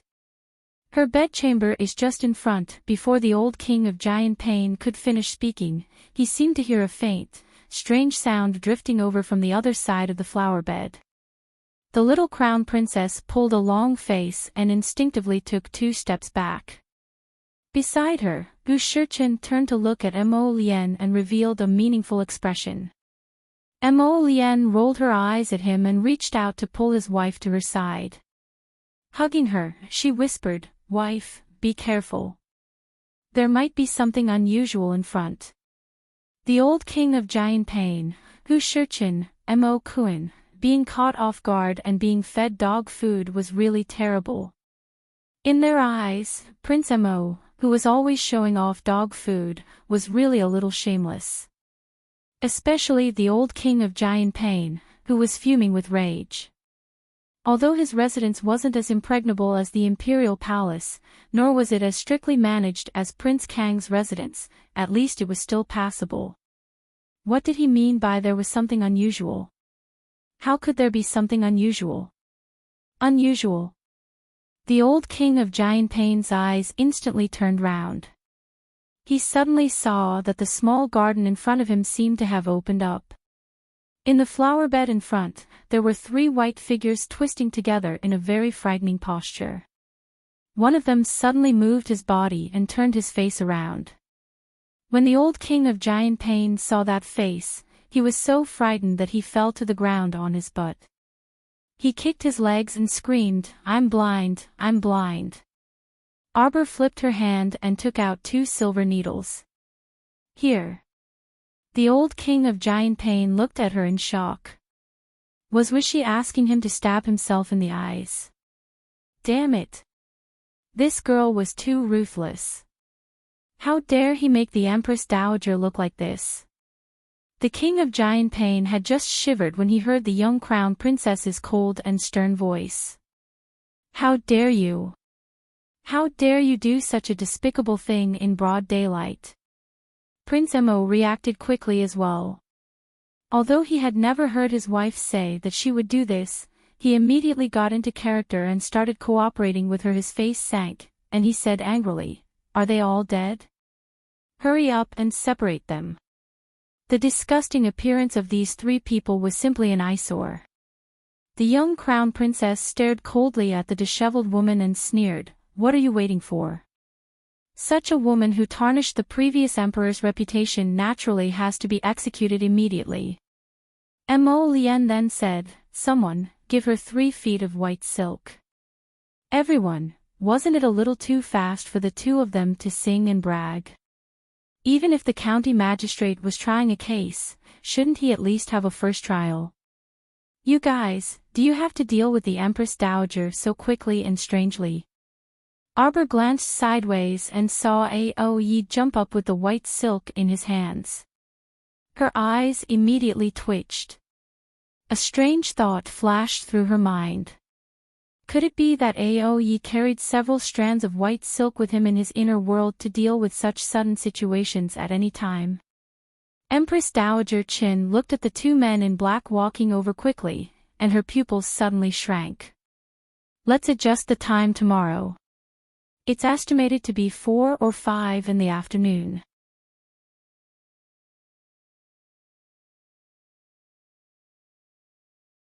Chapter 4205. Crown Prince. Empress Dowager Chen's powdered old face was ruined by the tears and snot flowing down her face. She was so angry that she was trembling. She pointed a trembling finger at the little crown princess. "It's her." She framed Aijia. "It's her." You can't not ask for the reason. Empress Dowager Qin looked in horror at the white silk around her neck and shouted, "Stop, stop." Aijia was dragged out of her bedroom by the crown princess and thrown here. This bitch planned this all. Under the crown prince's gaze, Ayi slapped Empress Dowager Chen's mouth without hesitation. The 2 guards took the white silk from Aoye's hand and immediately wrapped it around her neck. They pulled the 2 ends and tightened it without any explanation. Arbor looked coldly at the Empress Dowager, who was kneeling there with a face full of panic. At this time, this woman didn't have any of her usual graceful and luxurious appearance. She was completely a dirty beggar woman with a sad face from crying. "When did I go to your bedroom?" Arbor's voice was cold. In Empress Dowager Chen's ears, it was especially heartless. "You're the one who is shameless. You messed around with your Chen family's smelly bug and now you dare to open your mouth." Arbor looked coldly at her. Empress Dowager Chen was already choked by the white silk and she couldn't speak. Her old face turned purple. Suddenly, she heard a servant anxiously announce, "Grand Concubine Fong has arrived. Left Prime Minister Chen Chaoji requests an audience." Grand Concubine Fong and Chen Chaoji hurried over. When they saw the scene in the garden, their expressions changed. "Stop!" Grand Concubine Fong shouted in shock. A person immediately jumped out from behind her and threw a dart at the Empress Dowager. It hit the white silk in the middle and directly cut it in half. The two guards each held a broken piece of the white silk and suddenly took a step back. Grand Concubine Fong quickly pushed aside the guards in front of her and ran to Empress Dowager Qin. She took a silk robe from a maid and wrapped it around Empress Dowager Qin, who was sitting on the ground in a mess. Empress Dowager. Empress Dowager Qin grabbed Old Concubine Fong's hand in tears. "Old Concubine, are you here to save me? What the hell is going on?" Old Concubine Fong hurriedly turned to look in the direction of Crown Prince. "Crown Prince, Empress Dowager is the Emperor's father and your grandmother. How can you?" The little stoic expressionlessly interrupted her. "Grand Consort Fong, we don't blame you for going up to cause trouble without knowing the reason. However, it's best that you don't interfere in this matter, lest you attract trouble for no reason." "You?" Grand Concubine Fong was amused by this expressionless crown princess. Look at what he said, he was really not courteous at all. The Empress Dowager shamelessly ruined the reputation of the imperial harem, messing around with her grandnephew in broad daylight. The Crown Prince said with a cold expression, "I'm giving her a death sentence for her sake." Old Concubine Fong's expression suddenly changed. She lowered her head to look at the Empress Dowager, who was wrapped in a silk robe and shivering. Her eyes showed some worry. She had long advised this old sister not to insist on becoming enemies with the Crown Prince and Crown Princess. However, she just didn't listen. Wasn't this a disaster? Even she didn't know what to do next. Chen Chaoji hastily stepped forward and cupped his hands, saying, "Your Highness the Crown Prince, Crown Princess. There must be something fishy about this matter. How is it possible for Her Majesty the Empress Dowager?" Chen Chaoji's face was pale as he looked at that intoxicated young man who was forced to kneel on the side but still continued to make indecent movements.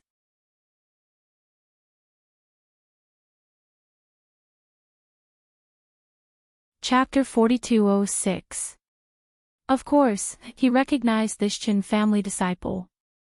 But the problem was, no matter how bad the Empress Dowager was, why would she do such a thing with a grandnephew from a side branch?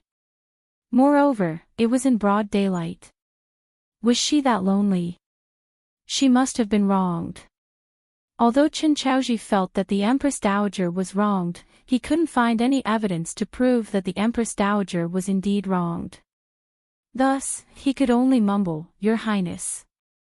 Your Highness Crown Princess." Mo Lien raised his hand and coldly said, "Left Prime Minister, you don't need to quibble for her.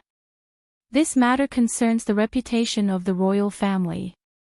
I believe that the Prime Minister must have made a choice." Choice? Chen Chaoji's heart thumped heavily. Empress Dowager Qin knelt there and saw a trace of hesitation and confusion on the face of the Prime Minister's nephew. She couldn't help but angrily shout, "No, it's not like what you said. Why aren't you slapping him awake? Slap him awake." Empress Dowager Qin shouted at the two Qin family manservants like a madwoman. When the two Qin family disciples saw this, they wished that they could poke their eyes out and pretend that they didn't see anything. They fearfully took a few steps forward and under the urging of Empress Dowager Qin's cold gaze, they heavily slapped the Qin family's side branch grandnephew's face. The man woke up with a start, only to hear a sharp yell from the front. Qin Qian, tell me honestly, who did you come to the garden to see? Qin Qian's face was blank and he hurriedly said the words that he had already silently repeated hundreds of times, this lowly one is here to see the crown princess. The crown princess arranged for this lowly one to meet here, Arbor sneered. Empress Dowager Qin hurriedly crawled forward and glared at Mo Lian with a twisted face. Did you hear that? Listen, ah! Mo Lian ruthlessly kicked her to the ground, causing her to spit out a mouthful of blood with a thwa. You! Empress Dowager Qin's expression changed. She didn't expect that Mo Lian wouldn't care about her face at all. The little crown princess glanced at Qin Qian, who was trembling on the ground, with a look of disdain. Then, she threw herself into Mo Lian's arms. The latter naturally reached out and hugged her, raising his hand to caress the back of her head. Arbor turned his little head and stared at Empress Dowager Qin as if he was looking at a corpse. After a while, he said sarcastically, "You're crazy." "I'm not as crazy as the Empress Dowager, who would come to an unfamiliar giant pain mansion for a rendezvous for no reason. Furthermore, the Empress Dowager wants to frame this crown princess. Can you please find a more decent man?" The little crown princess did not hide the disdain on her face. She raised her head and reached out to grab Mo Lian's chin. She lifted it up slightly and turned to look at the Empress Dowager sarcastically. "Am I crazy? I don't want my husband, who is like a flower, and I want this broken thing beside you." The flower-like husband silently lowered his eyes, blinked, and glanced at his little wife. "It's you, Empress Dowager. You're already so old. You've been buried deep in the palace all day, so you've already withered. That's why you're so desperate and can pull in any kind of ghost for nourishment." Ha! Qin Chaoji trembled. He felt that the little crown princess's words were extremely vicious, but he couldn't find any words to refute it. "How did the Qin family produce a woman like you?" The little crown princess said in a cold voice, a cold light flashing in her eyes. "Unwilling to be left out, so shameless. What are you guys still standing there for? Send her on her way." No. I want to see who dares to stop me."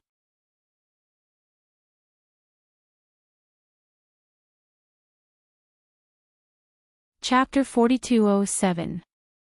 The little stoic shouted coldly, and her chilly gaze circled around before landing on Grand Consort Fang's face. Grand Consort Fang only felt her body tremble slightly, and she hastily blocked Queen Dowager Qin with her arms. She earnestly advised, "Crown Princess, the Queen Dowager is indeed in the wrong in this matter. But she's an old person in the palace after all. It's inevitable that she'll be a bit muddle-headed when she gets older. She didn't think things through and went into a dead end. What nonsense." Arbor coldly gazed at Grand Consort Fang and rudely interrupted her. Even if the Heavenly Emperor came today, he wouldn't be able to save her. "Do it." "Yes." He simply brought 2 royal guards and personally went forward to twist the white silk. Earlier on, the 2 broken pieces of white silk had been thrown onto the ground by him. Now, he had taken out a new piece of it. As expected, Ye's inner world was filled with quite a few pieces of white silk. Qin Chaoji hastily knelt down and kowtowed loudly in front of Prince Mo. "Your Highness the Crown Prince, please quell your anger. Please forgive today's matter on account of the former emperor, on account of my Qin family. It's no use looking at anyone." Crown Prince Mo coldly interrupted Qin Chaoji's words as he gazed at the people behind him with a serene gaze. Prime Minister Zwa, you brought so many people here today to see such a lively royal scandal. Do you think we should let you all leave like this? Chen Chaoji felt chills all over his body.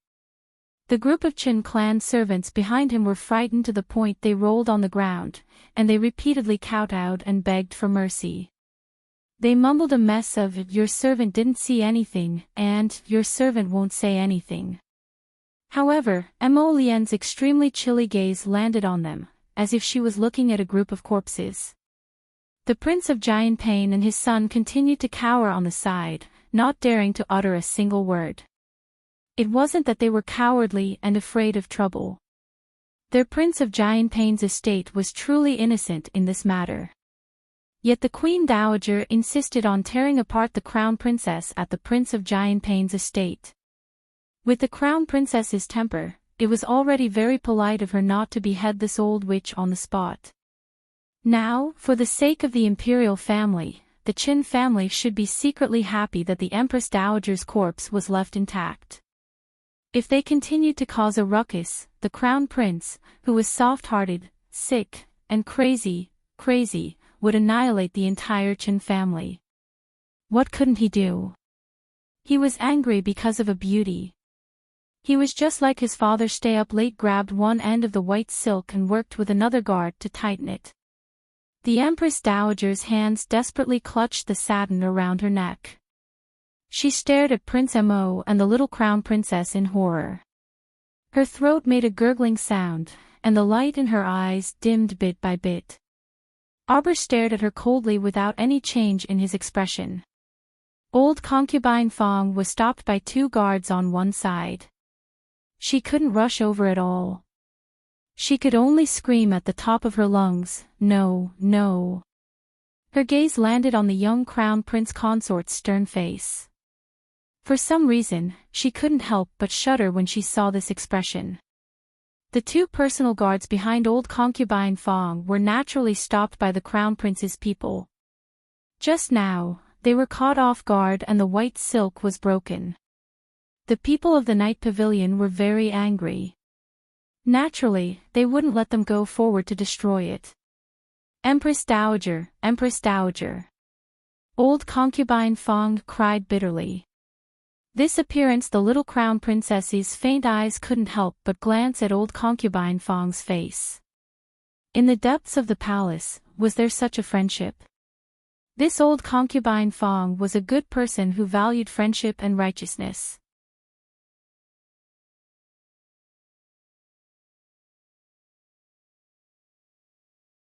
Chapter 4208. Empress Dowager Chen's head drooped heavily and was placed to the side. Aoyi stepped forward to reporting to Your Highness, the Crown Princess and Empress Dowager Chen have been dealt with. Chen Chaoji's entire body couldn't help but tremble slightly, as if this was the first time he had seen this pair of demonic stars. He cast a fearful glance in the direction of the Crown Prince. Prince Mo only glanced at him coldly and then said, "Left Prime Minister." Left Prime Minister Chen Chaoji immediately knelt on the ground in fear and said repeatedly, "Your Highness, this subject didn't see anything today. This subject can swear a blood oath with these servants that we won't dare to say a word about Her Highness the Empress Dowager." Mo Lian looked at him indifferently and said, "Left Prime Minister." Yes, old subject is here. This prince sees that your health hasn't been good recently and you look old. Such a troublesome thing has happened at home. If you really can't do it, you can try your best to ask Imperial Father to remove you from your post and retire early. Wouldn't that be wonderful? Mo Lian's gaze was indifferent as he spoke, without the slightest ripple. But in Chen Chaoji's ears, it was no less than a shocking wave. So, the Crown Prince was forcing him to resign on his own accord. The Crown Prince's meaning couldn't be more obvious. If you leave by yourself now, you can still get a good reputation and retire well in your hometown. If this prince makes a move, Chen Chaoji's snot and tears flowed freely. His heart felt as bitter as if he had swallowed coptis. He hurriedly knelt and said, "This subject will consider it carefully." Prince Mo nodded indifferently and then didn't look at him anymore. Grand Concubine Fong was still silently crying beside Her Highness the Empress Dowager's corpse. Prince Mo glanced at her and said indifferently, Her Highness the Empress Dowager is unrestrained and unethical. She can't enter the imperial mausoleum of Mount Heaven Saint. As for her funeral, Grand Concubine can think about it. After saying that, he took his wife's small hand and turned around to walk out.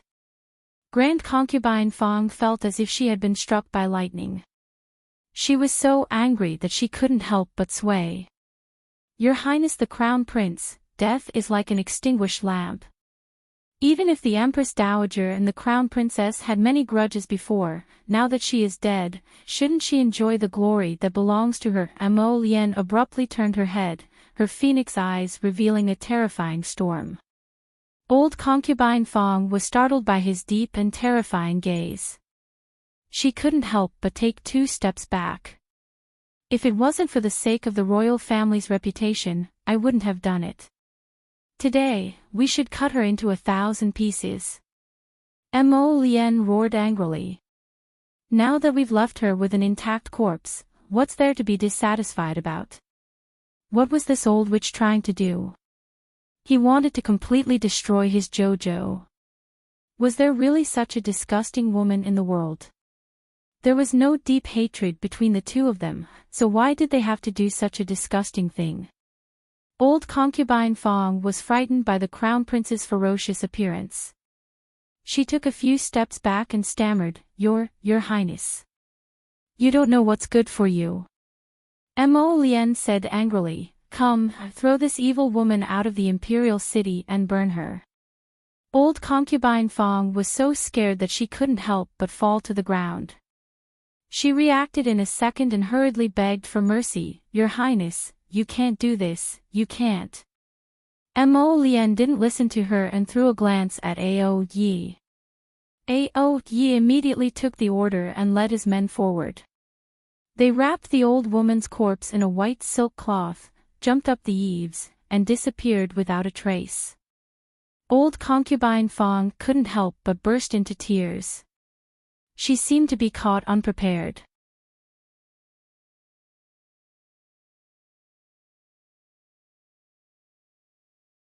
Chapter 4209.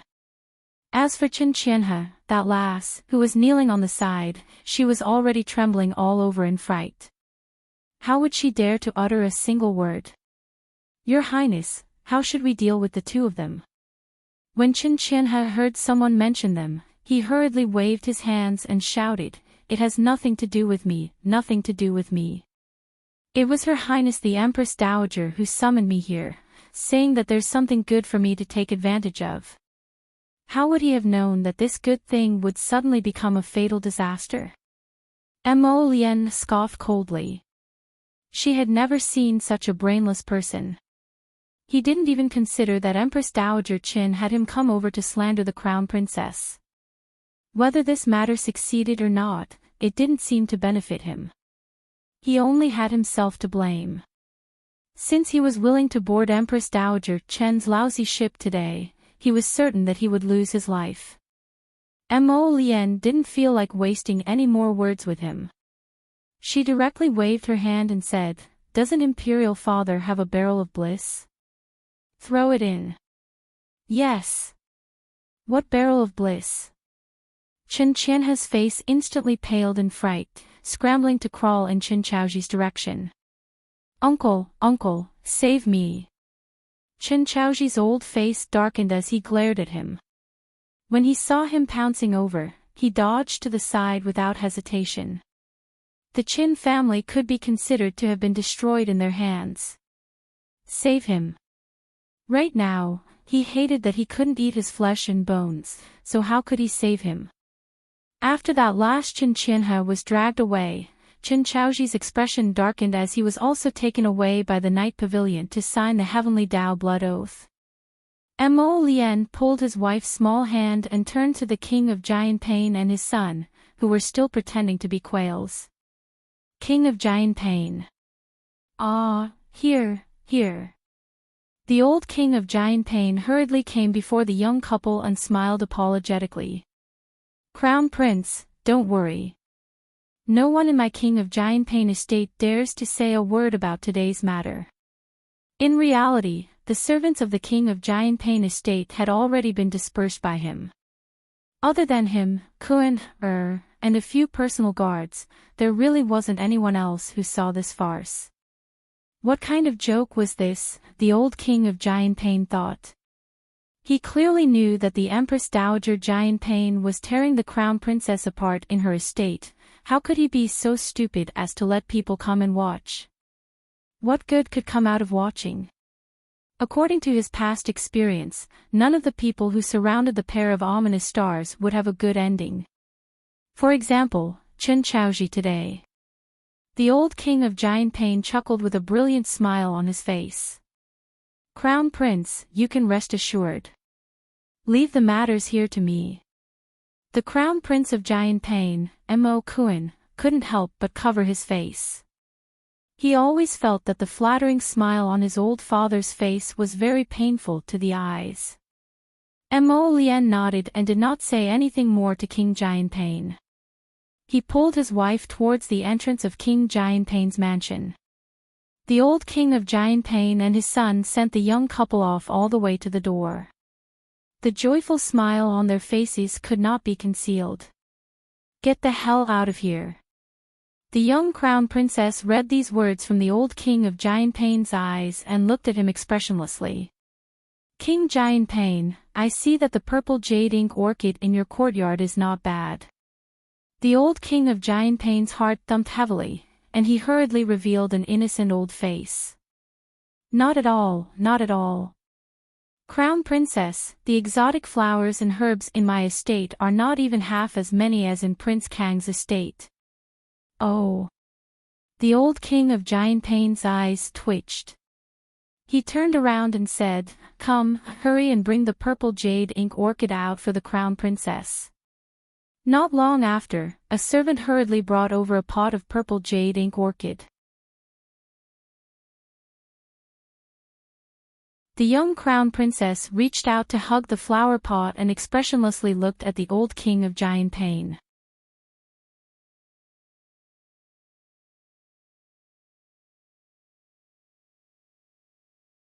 Chapter 42:10. She casually tossed 2 storage talismans to the old Prince of Giant Pain. A gift in return. She wasn't taking his precious flowers for free, she was exchanging them for something else. The old Prince of Giant Pain was taken aback. He stared blankly at the back of the little Crown Princess as she boarded the carriage. He was already mentally prepared to be robbed by the bandit Crown Princess. Why was it so strange today? Dad, Dad. Mo Kuan reached out excitedly. I heard that the storage talismans drawn by the Crown Princess are extremely spacious and can store living things. Give me one, Dad. The old Prince of Giant Pain casually stuffed the 2 storage talismans into his pocket before turning to leave. Mo Kuan. Was he his biological father? Arbor looked at the pot of flowers for a while before suddenly turning to hand it to Mo Lian. For you. Ji Chen, who was currently leaning against a corner of the carriage and drinking wine, nearly spat out her wine when she saw this. She teased, Yo, my flower-like husband. Arbor nodded his small head. Yes. Pfft, Ji Chen couldn't resist bursting into laughter. Mo Lian also patted her head in amusement before taking the pot of flowers and putting it away in her inner world. Jojo, you're so nice. Arbor's eyes curved as he grabbed his hand and asked, Will that woman's matter cause you trouble? What trouble can there be? Prince Mo harumphed. At most, he would be dragged to the Emperor's study and reprimanded. She was already dead. If she became that old woman, would the Emperor fly into a rage out of humiliation and hang his biological son up to give him a beating? An hour later, at the Emperor's study. Mom! Prince Mo dashed out and hastily threw himself behind by Wuxia. The White Queen hastily shielded her child and glared at Mo Lushing, who ran out of the study with a whip. She asked vigilantly, "What are you doing?" "Mom. Royal father is going to beat husband." The little stoic angrily pushed Mo Lien behind her, glaring at Mo Lushing with a shared hatred for a common enemy with the White Queen. Mo Lushing, this damned brat, was getting more and more promising. He was wondering why he had obediently come here to receive his punishment today. It turned out that he had asked his wife to go and get reinforcements.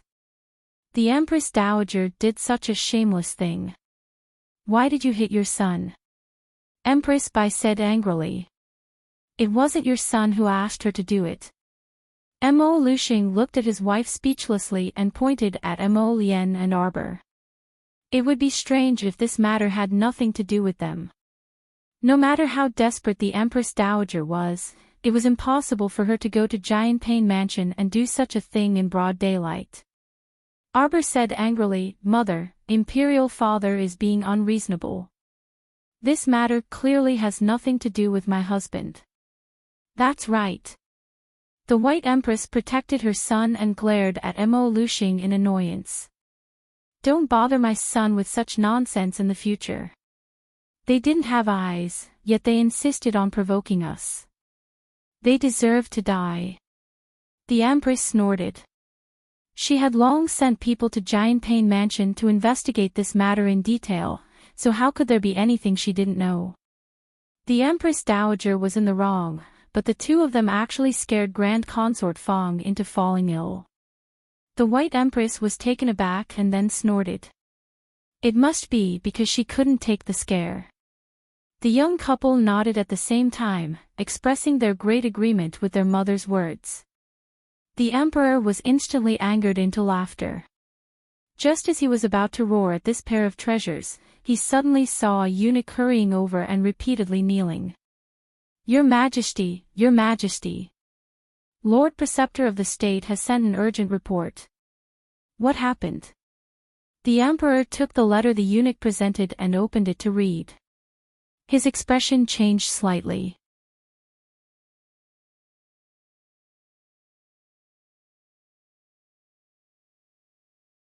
Chapter 42:11.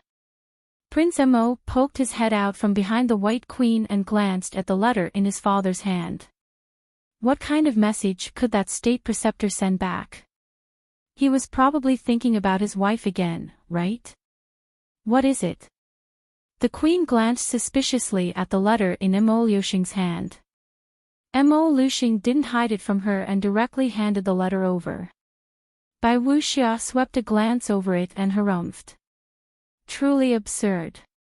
Since the Sea of Forgetfulness's dragon clan wants to see their daughter-in-law, why didn't they come to receive her themselves? They actually detained the state preceptor now and even sent a letter to threaten him. What does this mean? Arbor was startled and looked at the letter in the White Queen's hand. The Queen turned and handed the letter to Arbor. "Jojo, just take a look. You don't need to pay attention to this. What hasn't the state preceptor seen before? How could he be detained so easily this time?" Seeing that his wife was suspicious, Mo Lushing couldn't help but defend the state preceptor. After all, he's in the sea. No matter how capable the state preceptor is, it's probably hard to deal with some things in the sea. Besides, the dragon clan has many clansmen, and the state preceptor only brought several dozen people on this trip. If the other party insists on detaining them, there's nothing we can do. Bai Wuxia harumphed. In short, my daughter-in-law isn't going anywhere. She has to rush over just because the Sea of Forgetfulness's dragon clan wants to see her. What kind of logic is that? Mo Lien nodded, very much agreeing with her mother's words. If they want to see my wife, then let them send someone to invite her themselves. Not only did they have to invite her, they had to invite her loudly and announce it to the whole world. His chow wasn't a little stray cat on the roadside that anyone could pick up and bring home. Mo Lushing speechlessly looked at his wife and son's identical disdainful expression and face-bombed. Alright, then send a letter back to them and let the Dragon Clan's clansmen consider it themselves. The Crown Prince nodded and pulled his wifey's hand over. He lowered his head to glance at the little stoic. Jojo, if you don't want to go, no one can force you. Xiao Mu raised her head to look at him, her lips curling up as she replied in a gentle voice, I know. Bai Wuxia chuckled and pulled the child with one hand and his daughter-in-law with the other. Little Tang Yuan's wife, it's about time. Let the three of us go and have a meal. Mo Luxing hurriedly took a few steps forward and called out aggrievedly, Wuxia. Mo Lian smiled. Mother, what about father? Your father. He's busy with government affairs. Let him eat by himself. Wife. Mo Luxing raised his feet and followed. How could he be willing to fall behind? He was wrong, okay. I won't hit my son next time. At the very least, he had to find a time when Wuxia wasn't around to beat up that little bastard. Otherwise, wouldn't he be asking for trouble? Bai Wuxia pursed her lips in amusement and winked at her son, silently implying, Son, don't be afraid. Look at how obedient your father is in your mother's hands. Mo Lian's phoenix eyes curved slightly, and she nodded with a smile. The family of four chased each other to the dining hall and had a rather sumptuous meal. Afterwards, the Crown Prince followed the Emperor to the study to discuss matters. Queen Bai pulled her daughter-in-law to chat about their matters in the lower star domain. When the Crown Prince came to pick them up later, he looked at his mother's smiling face and asked curiously, Mother, how was your chat with Jojo? It was very good. Queen Bai didn't understand why her son asked this.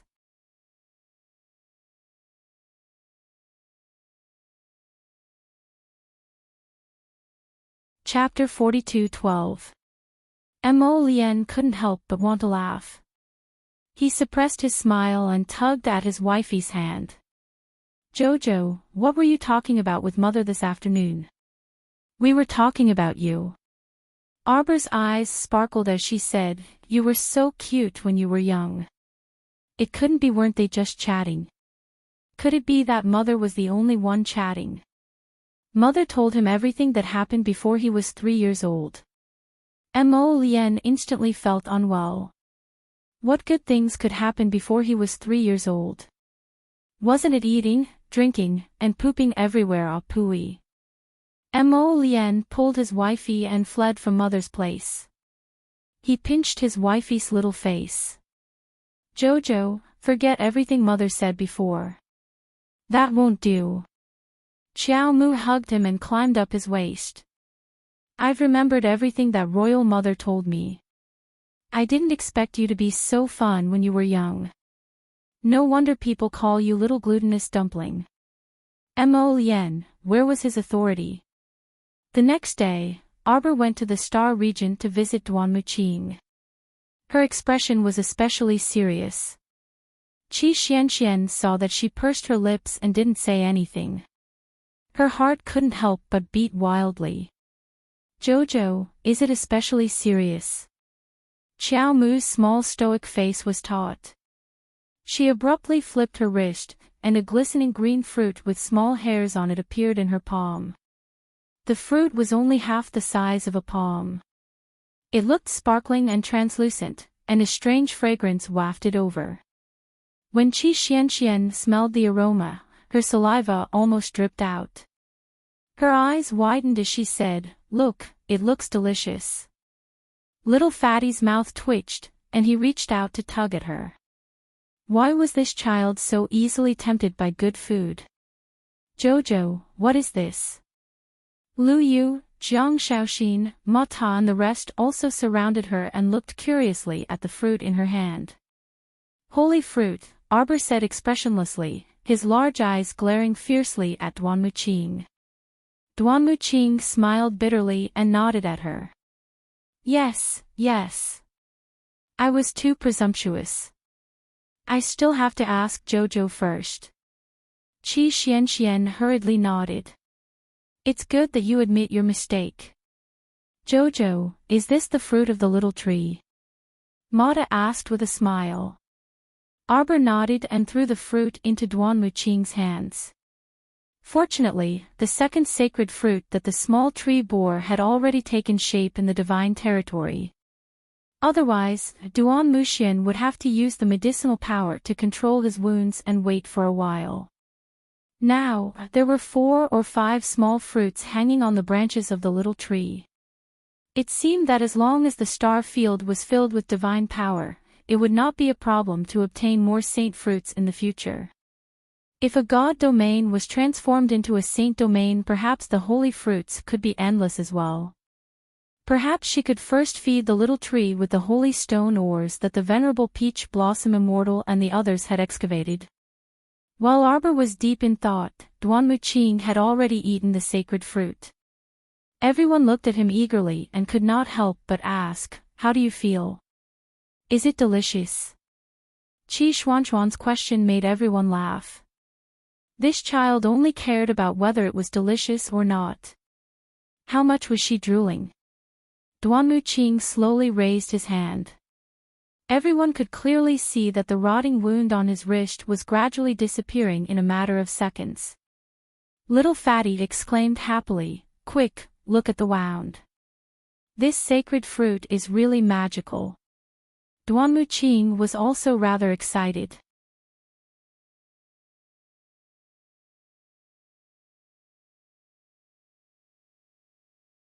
Chapter 42:13. She hurriedly looked up at Arbor and called out softly, "Jojo."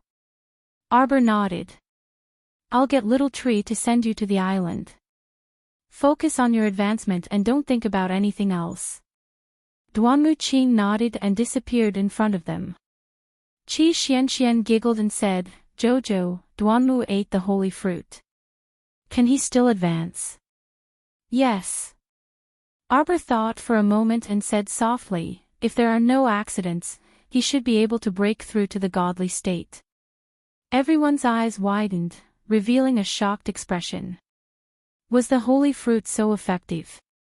Duanmuqing could break through to the godly state with just one holy fruit. Does that mean Duanmuqing will soon enter the 5 spirits reincarnation? Arbor grunted. When he finishes advancing, we'll send him out of the star sector. The 5 spirits reincarnation should not be a big problem for Duanmuqing. As long as he entered the godly state and stabilized his cultivation, the 5 spirits reincarnation was just a formality. Everyone chatted for a while more before Arbor sent them off to play.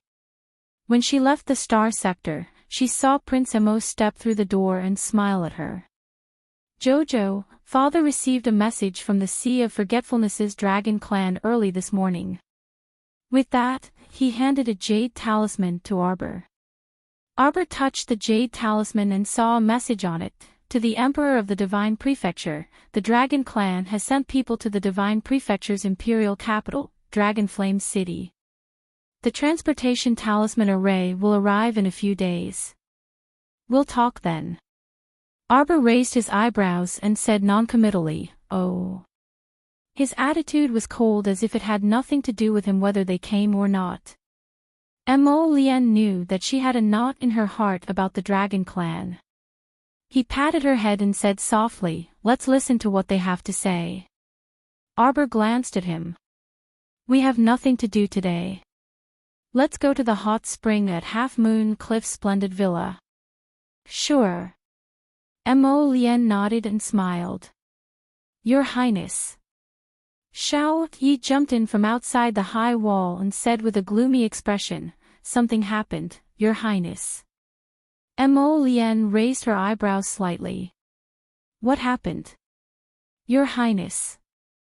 Xiao Yi cupped his hands and said, "The people of Medicine King Island are carrying Sir He-Wen's corpse and making a ruckus at the entrance of the palace. She's clamoring to find the crown princess and pay with her life." Arbor was taken aback. Sir He-Wen passed away. What was going on? When they parted ways in Jiawei City, He-Wen and Ni Hanji were still fine. Why did Sir He-Wen die in less than 2 days? Mo Lien also frowned. What's going on? I've already sent people to investigate, but I haven't found out the details yet. Xiao Yi said, Your Highness, we can't let them make a ruckus outside the palace gate. Should we chase them away? Mo Lien sneered. One of their own is dead. Why are they looking for my crown princess? Let's go and take a look. Arbor looked puzzled. Sir Hewen had died inexplicably, and the people of Medicine King Island were looking for her. No matter how she looked at it, there was something fishy about this matter. Hewen's personality had always been peaceful and he treated people very well.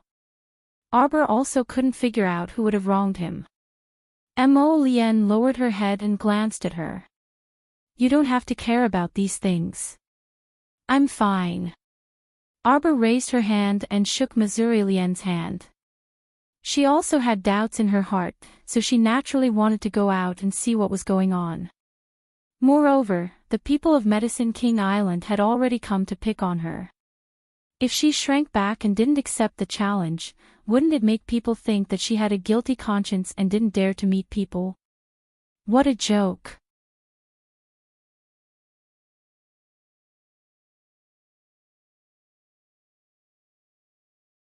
Chapter 42:14. Mo Lien also thought of this point. She exchanged a glance with Arbor and said with a nod, All right, I'll have someone make the arrangements.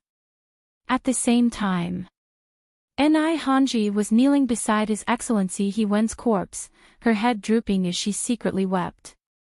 Several hundred Medicine King Island disciples around her were clamoring loudly to have her come out. Have her come out to see us. She sent people to kill His Excellency Hewen. What? She dares to do it but doesn't dare to admit it. Don't think that you'll be fine if you hide in the palace and don't see anyone. Our Medicine King Island isn't that easy to bully. Right. Have her come out. Come out. The crowd was surging with emotions. Many common people only dared to hide in the corners of the street far away, secretly peeping at the scene. Medicine King Island made such a big fuss by directly carrying His Excellency Hewen's corpse to the palace gates. This incident alarmed both inside and outside the imperial court in less than an hour. People like the king of Giant Pain naturally wouldn't go to watch the little crown princess's commotion, but there really weren't a small number of people who ran over to watch because they had nothing better to do. Unlike the common people, those skilled and bold cultivators either jumped onto the nearby eaves or simply stood behind Medicine King Island's group to take a closer look. What do you guys think is going on here? I don't know. We also went last time in Jiawei City. The Crown Princess did indeed attack Great Master Hewen's disciple, Miss Ni Hanji. But in the end, after His Excellency Hewen appeared, the Crown Princess let them go. From what those people from Medicine King Island are saying, the Crown Princess flew into a rage out of humiliation after the incident and still didn't give up sending people to make trouble for Miss Ni. His Excellency Hewen was impatient to save his disciple and was heavily injured by several masked men. He died not long after. That's truly tragic. I heard he was slashed 17 to 18 times consecutively. Even if he was a cultivator, he wouldn't be able to withstand this kind of attack. This person described it vividly as if he was present at the scene. Everyone immediately filled in a series of scenarios in their minds, describing the little stoic as a narrow-minded and extremely vicious person. The few people who were spreading the rumors were still talking in the crowd when they suddenly felt a chill on their necks. When he looked again, he saw that he had been lifted up by someone and was being carried towards the palace gate. The few of them screamed at the same time. In the blink of an eye, a group of purple forest guards had thrown him in front of the people from Medicine King Island. Ni Hanji, who was kneeling on the ground with her head bowed, was startled. She instinctively took a step back and glared angrily at one of the purple forest guards. What are you trying to do? The disciples of Medicine King Island flew into a rage. Several of them drew their swords from their waists. Your Highness, the Crown Princess has arrived. As the palace door opened, Emolienne and Arbor walked out hand in hand. No one could see any hint of panic on the little Crown Princess' face.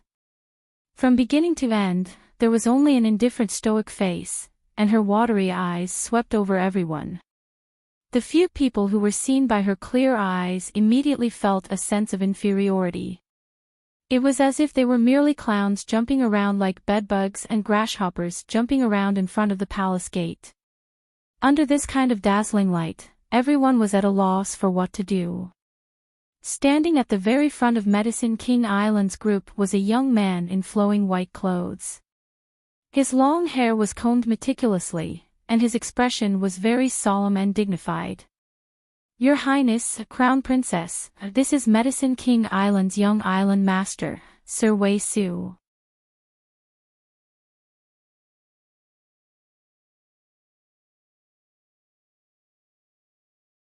Chapter 42:15. Aoyi took a few steps forward and introduced this young master in a deep voice. Because it was obvious that the little Crown Princess did not know this person at all. Arbor sized him up and saw that although this person was young, his face was cold and solemn, as if someone owed him 108,000 taels of silver. He looked dignified but old-fashioned. It seemed that his temperament was also very rigid. Arbor gave a fair evaluation in his heart. His gaze moved elsewhere and landed on Ni Hanji, who was kneeling on the ground and crying.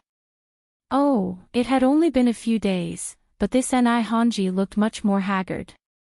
Her pair of lively big eyes were now sunken. Her hands clutched the hem of her clothes tightly as she knelt beside Hewen, tears still falling from her eyes. Miss Ni's current crying appearance was obviously much better than a few days ago when she was baring her fangs and brandishing her claws in Joey City. Just by looking at how many people around her were looking at her with sympathy and pity, one could see how pitiful this Miss Ni was at this moment. Compared to the evil little Crown Princess, this Miss Ni was obviously much more pitiful.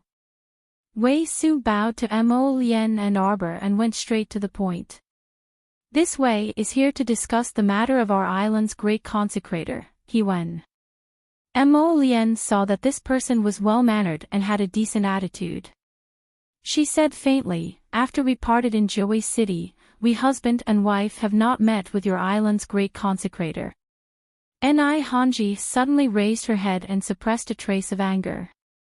Of course you didn't come to find trouble with us. Isn't it the same for people of your status to send people to find trouble with us? Those black-clothed youths who came to kill me were dressed like them. Ni Hanji's face was full of anger as she pointed at Aoyi and the others. The latter looked innocently at the people of Medicine King Island and couldn't help but laugh. Miss Ni, you're too funny. What can this attire mean? You Medicine King Island people can also wear this kind of black clothes if you want to change your clothes. Ni Hanji said coldly, the Crown Princess says one thing, but behind her back, she's saying something else. If it's not her, who else can go against us? Who would be so persistent as to send people to kill me? It's all because I offended her back in Joey City. Ni Hanji said in a tearful voice, at first, she had no choice but to let me go because of my master, Hewen. The more he thought about it, the more unhappy he felt. That's why he secretly sent people to surround and intercept us. Master died to protect me. The murderer must pay with his life. A life for a life. A life for a life. The disciples of the Medicine King Island roared in agitation. Their young faces were filled with indignant anger. Arbor turned his head and glanced at them. His cold gaze fell on Wei Su.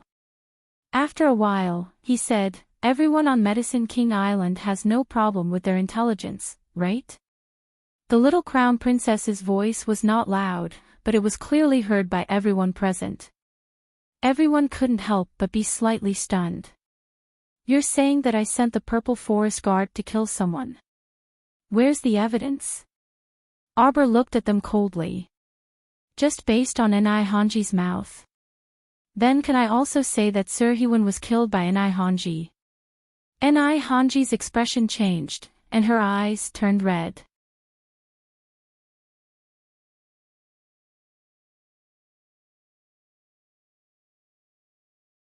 Chapter 42:16. An ominous glint blossomed from the depths of her bloodshot eyes as she abruptly glared at Xiao Mu. She shrieked, "Xiao Mu! You're so vicious. I've never seen such a vicious person in my life," Ni Hanji shrieked. "How can you slander others like this?" Arbor's cold eyes scanned her body.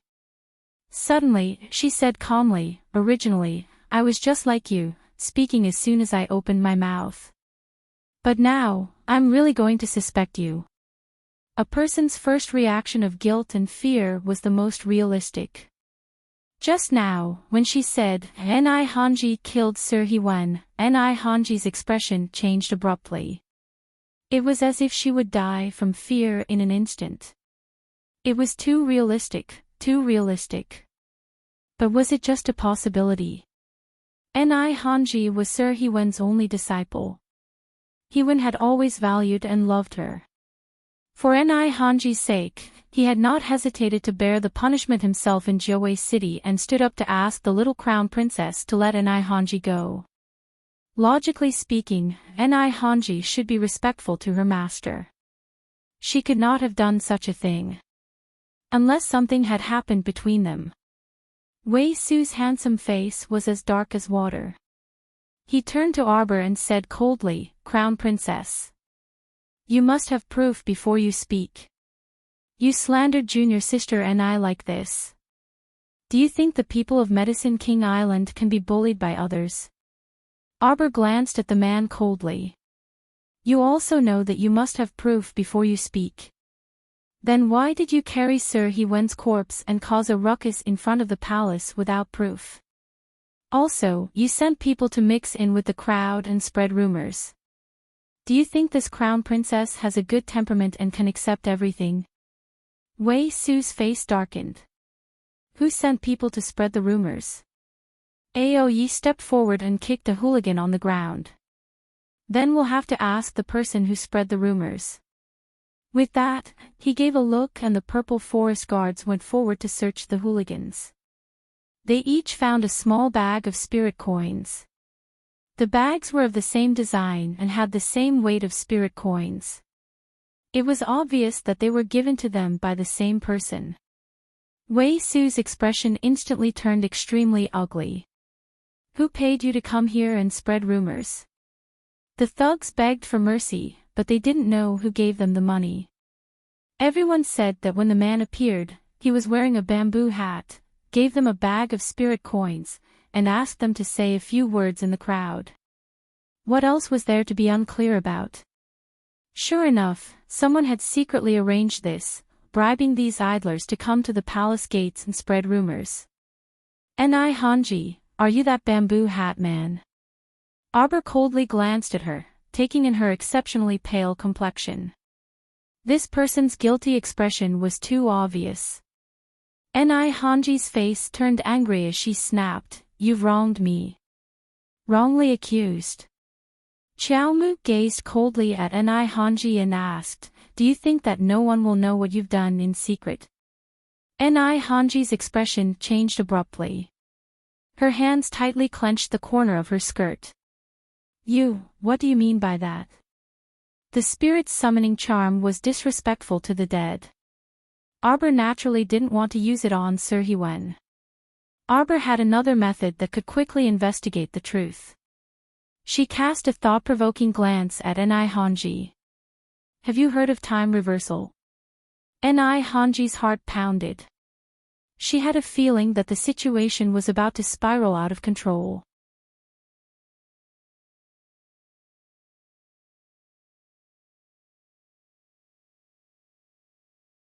Chapter 42:17. How could it be like this? Things shouldn't have developed like this. Why did this matter take a turn for the worse when it came to the young crown princess? Ni Hanji's gaze was a bit panicked and uneasy. She glanced at Arbor and bit her lip before saying coldly, "I've truly never seen someone as malicious as you. You did such a vicious thing yourself, yet you still wrongly accuse others." The little stoic raised her hand and was about to throw out a dictum talisman. However, the latter immediately shrunk back in fright and scrambled behind the young man. She cried out in alarm, "Senior Brother Wei Su, Senior Brother Wei Su, save me. She wants to kill me to silence me, to silence me."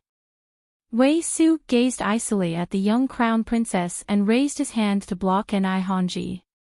He said gravely, "Crown princess, the matter hasn't been explained clearly yet. Isn't it inappropriate for you to act rashly like this?" Arbor was simply amused by this inflexible young man.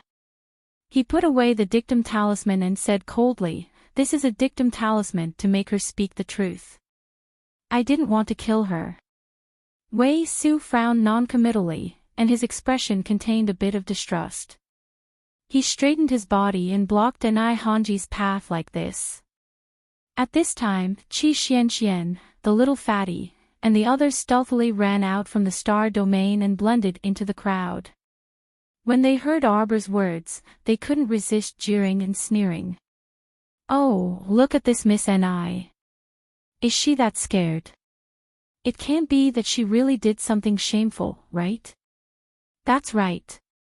If she doesn't have a guilty conscience, why would she fear the dictum talisman test?" Ni Hanji's face was livid, and her eyes kept darting around.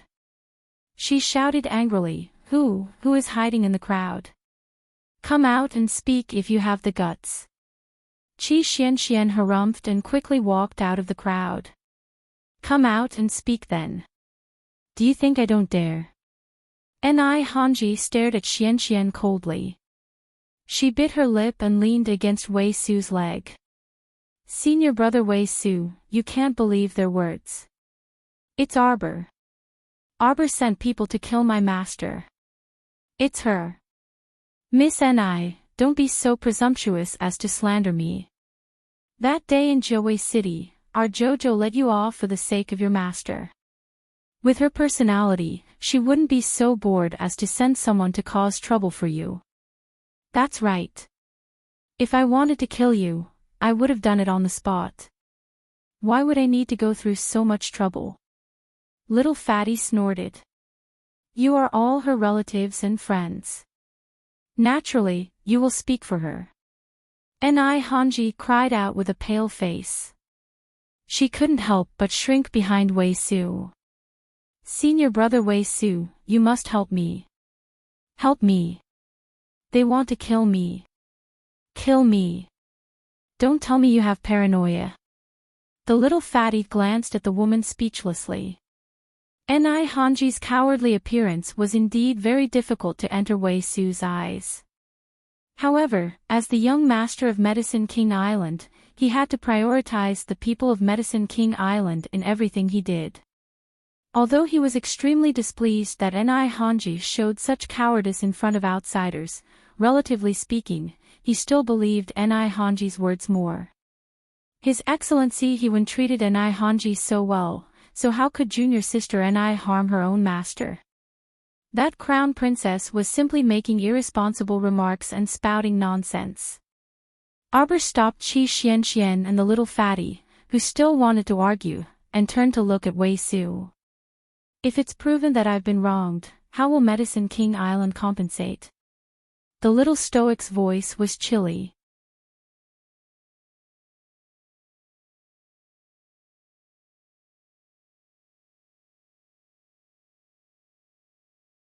Chapter 42:18. Like beads falling onto a jade plate, her clear eyes that could reflect a person's figure were even more serene. Wei Su looked at this pair of eyes and couldn't help but be a bit puzzled. This little stoic's eyes were clear and cold, looking very open and candid. She didn't seem to be as vicious as Ni Hanji had previously fabricated, extorting personal gains in return. Wei Su pondered for a moment before nodding and saying, "If this matter is proven to be unrelated to the crown princess, then it's my Medicine King Island's fault. At that time I, Wei Su, will personally apologize to the crown princess and offer her a 9-abyss spiritual fruit. Everyone started whispering to each other upon hearing this. Whether it was ordinary people or cultivators present, very few people had heard of the 9-abyss spiritual fruit. But Arbor naturally knew. This was a divine rank medicinal fruit. It was sparkling and translucent like a grape, but its color was light gold. It was said that long-term consumption would help increase one's divine power. It wasn't important whether it could increase one's realm, but it was said that its taste was extremely good. After being chilled in midsummer, it was crisp and tasty, and it was also extremely hydrated. Thinking about it, if this fruit was planted in the star domain, it should be pretty good. Arbor didn't give Wei Su a chance to back out and said with a nod, "Remember clearly what you said." Mo Lian lowered his head to glance at his wife and slightly loosened his grip. The little stoic nimbly formed several transparent hand seals in succession, scattering them into the surrounding air in succession. Suddenly, the still air around them continuously produced strips of ripples, dispersing before everyone's eyes like water waves. Ni Hanji knelt next to His Excellency Hewen and tightly gripped a corner of her skirt. She revealed a hesitant and indescribable expression. What was the stoic face doing? Her indescribable hand seals looked complicated and strange. They didn't seem like talisman techniques. Ni Hanji wished for nothing more than to explode and kill her on the spot. However, doing so would instead expose the drawback of her guilty conscience. She sat there stiffly, unable to budge an inch. At this time, a very clear and transparent image appeared in front of Wei Su. The surrounding crowd let out a series of gasps and exclamations, evidently also seeing the appearance of this transparent image. There were only 2 people's figures in the image, and it moved very quickly. Ordinary people with poor eyesight could only see the 2 people arguing. Wei Su's face darkened bit by bit. With his eyesight, he could naturally see that the 2 people in the image were Ni Hanji and Hewen. Sir Hewen seemed to be reprimanding Ni Hanji at first. After that, Ni Hanji seemed to reply with something. Sir Hewen then stared at Ni Hanji in shock and barely managed to stabilize himself. Just as he was about to leave, Ni Hanji stopped him. His Excellency Hewen argued with her for a while. He angrily flicked his sleeve, kicked Ni Hanji, and said something. Ni Hanji knelt down and kowtowed, hugging Sir Hewen's leg and begging for something. Hewen's face sank, but he didn't take it to heart. He angrily threw down these words and walked towards the door. Thus, a classic scene occurred. Ni Hanji pulled out a short dagger from her waist and stabbed at the back of Hewen's waist. Sir Hewen fell down with a stunned expression. He wanted to turn his head to look at his disciple, but he was unexpectedly stabbed a few more times by the dagger. At the end of the image, it was Ni Hanji holding a bloody dagger with a vicious expression. Gasps could be heard all around. The disciples of Medicine King Island who were originally making a ruckus all turned to glare at Ni Hanji.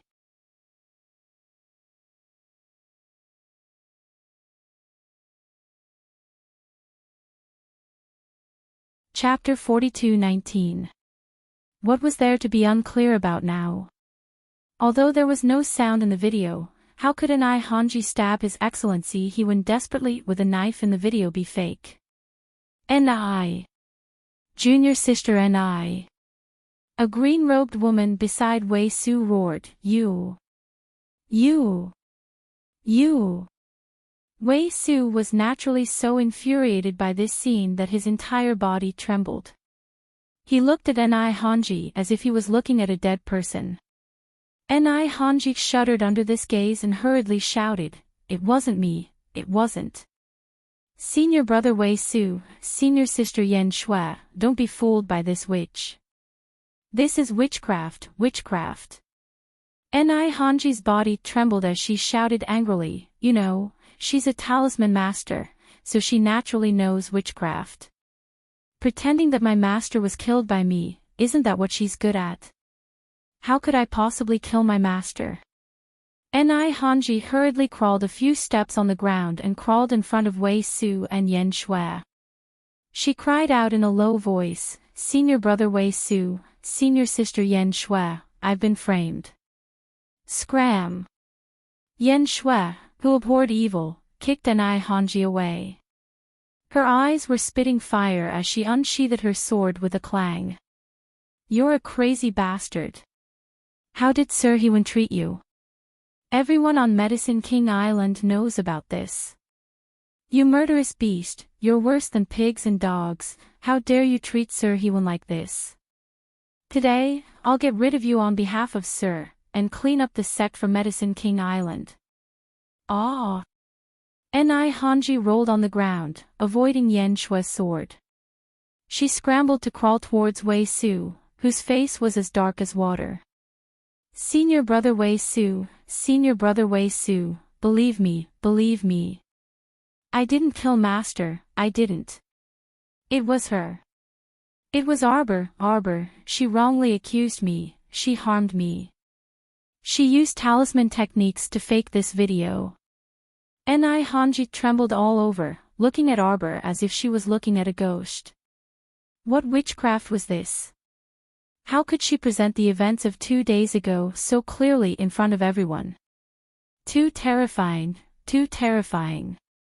This woman is simply a monster. It was too terrifying. Hanji's entire body trembled, and she kept shrinking towards Wei Su's side. With her knees curled up, she put on a pitiful appearance and cried out, "Senior brother Wei Su, you'd rather believe an outsider than your own junior sister. Slut." Yan Shui's sword flashed towards Hanji. "At this time, you're still pretending to be pitiful. Everyone saw everything clearly in the video just now. You despicable bitch. How dare you deceive everyone on Medicine King Island and make us come here to cause trouble for the Crown Princess. Not only did you kill people and frame them, but you also tried to stir up hatred between the imperial family of the Divine Prefecture and the Medicine King Island. Your intentions are worthy of death." The more Yan Shui spoke, the angrier she became. She wished she could stab Hanji to death on the spot. However, Hanji hid behind Wei Su and was unwilling to come out. With a trembling voice, she cried out, "Senior sister Yan Shui, I didn't frame you, nor did I frame the Crown Princess. On the contrary, it was you, the Crown Princess, who relied on your superior power to frame me based on this blurry video. I naturally won't admit it." Mo Lian sneered, "Why are you still talking nonsense with her? Deal with her. What are you doing?" Yan Shui was like a mad lion, glaring at His Highness the Crown Prince and gripping the hilt of her sword tightly.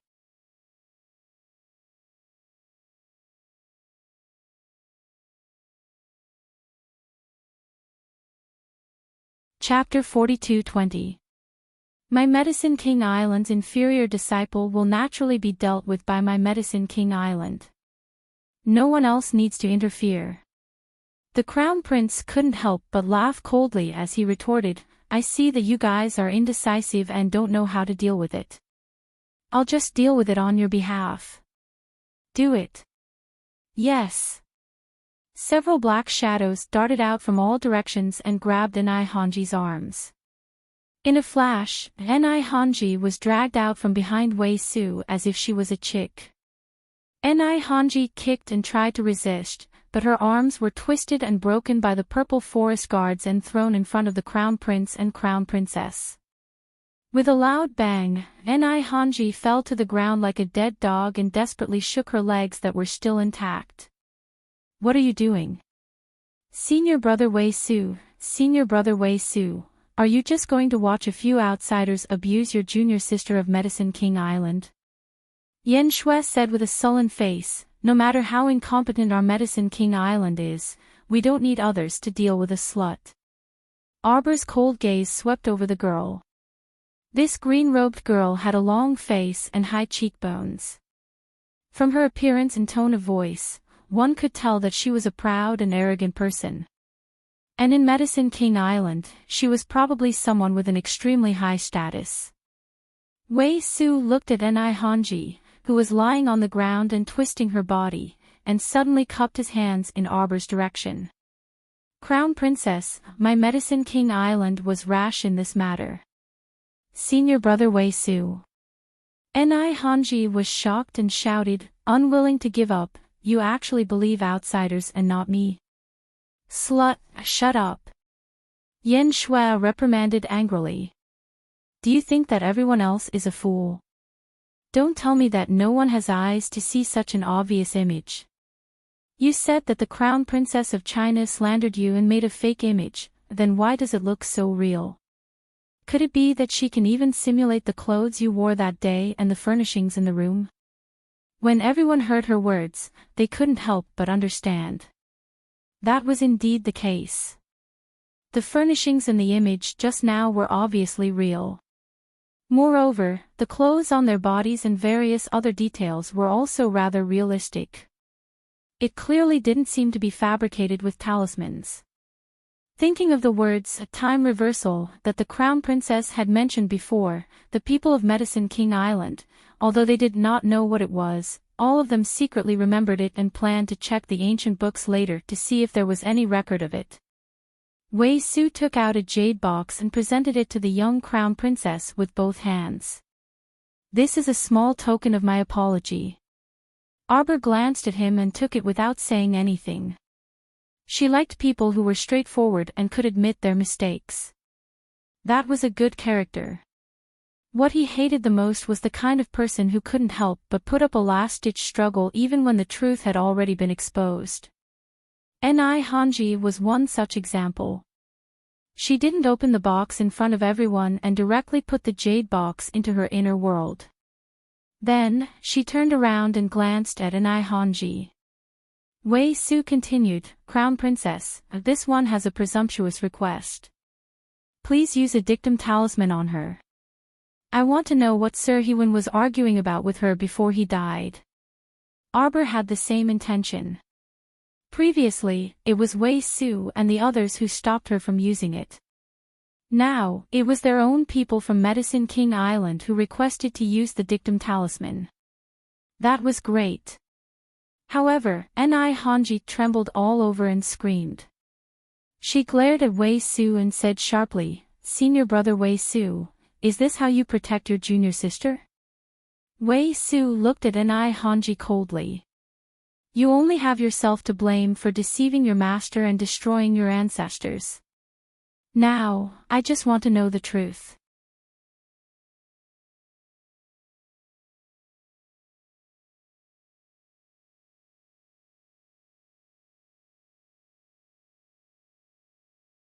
Chapter 42-21.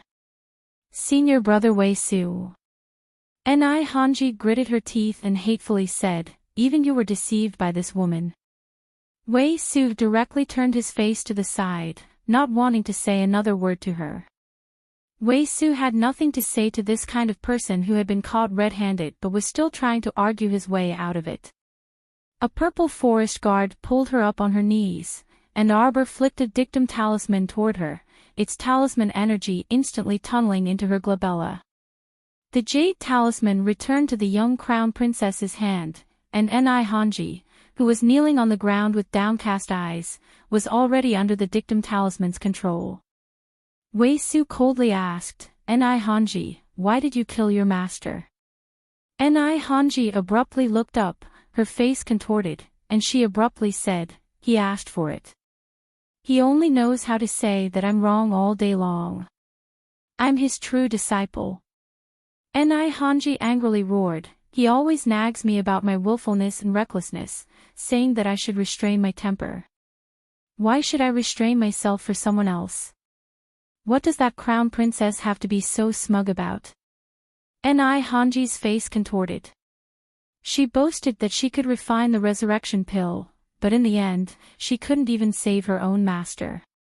Moreover, if it weren't for my master telling her the resurrection pill's prescription, I think she would have been completely helpless. What's so great about her?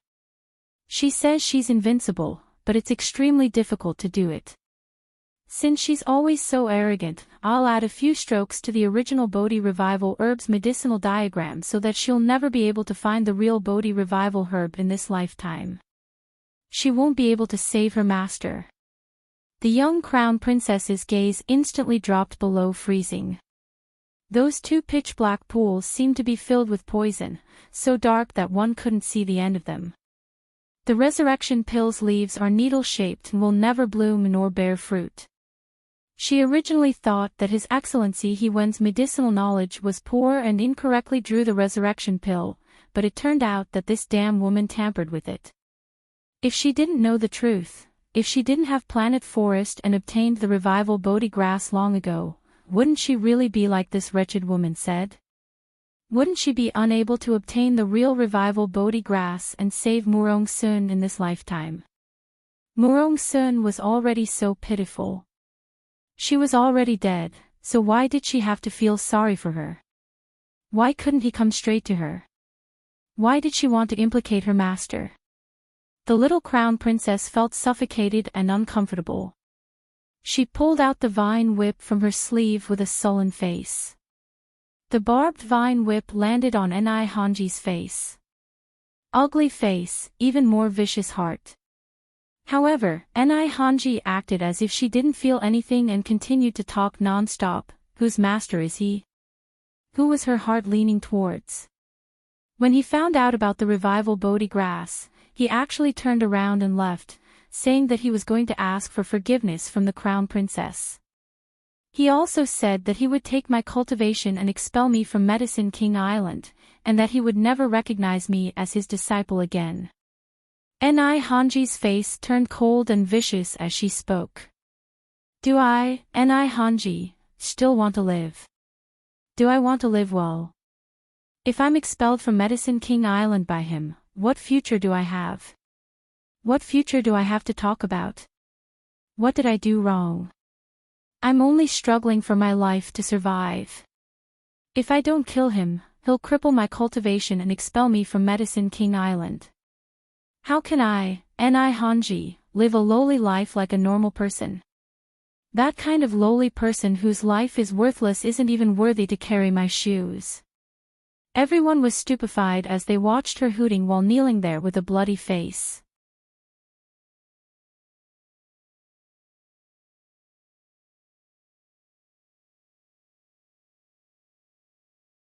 Chapter 42-22.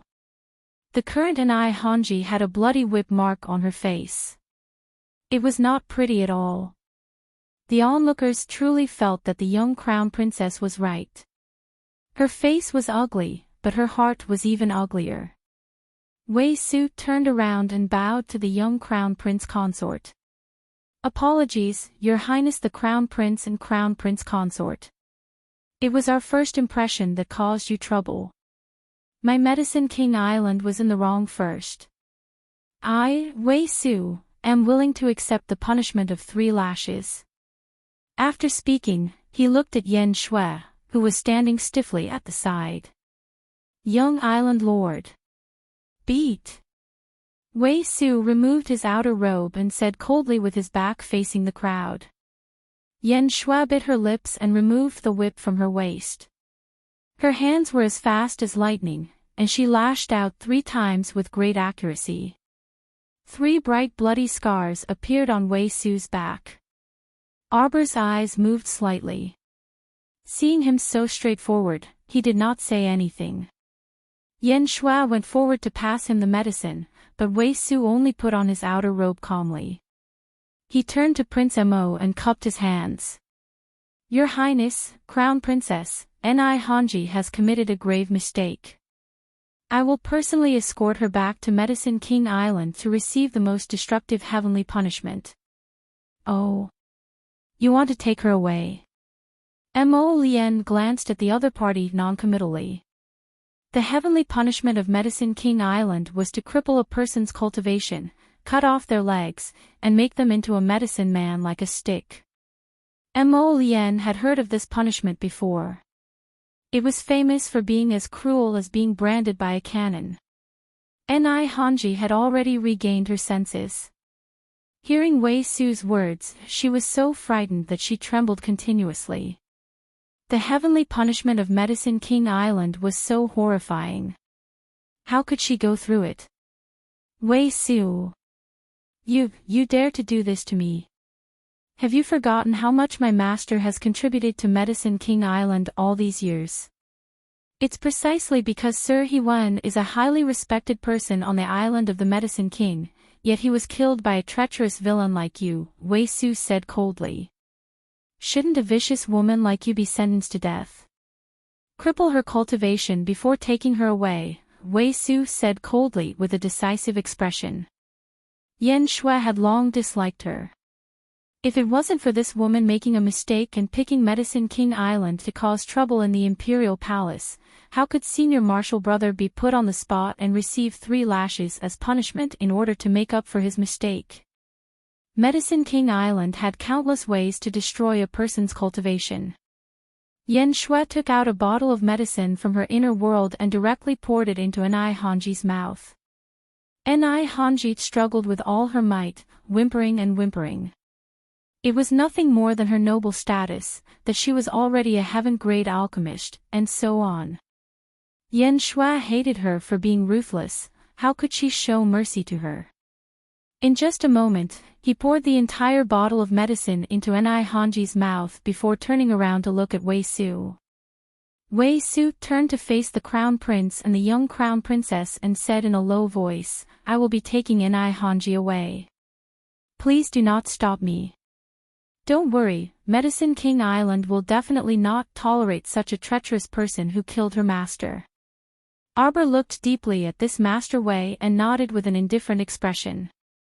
Since it is a family matter of Medicine King Island, it is naturally inconvenient for us to interfere. Master Wei can do as he pleases. Wei Su nodded and bowed to the young Crown Princess. Many thanks. Then, he had someone drag Enai Hanji away like a dead dog and led the disciples of Medicine King Island away quickly. Mo Lian's gaze landed on his stiff back. An interesting person. Your Highness, the Dragon Clan's envoy has entered the city.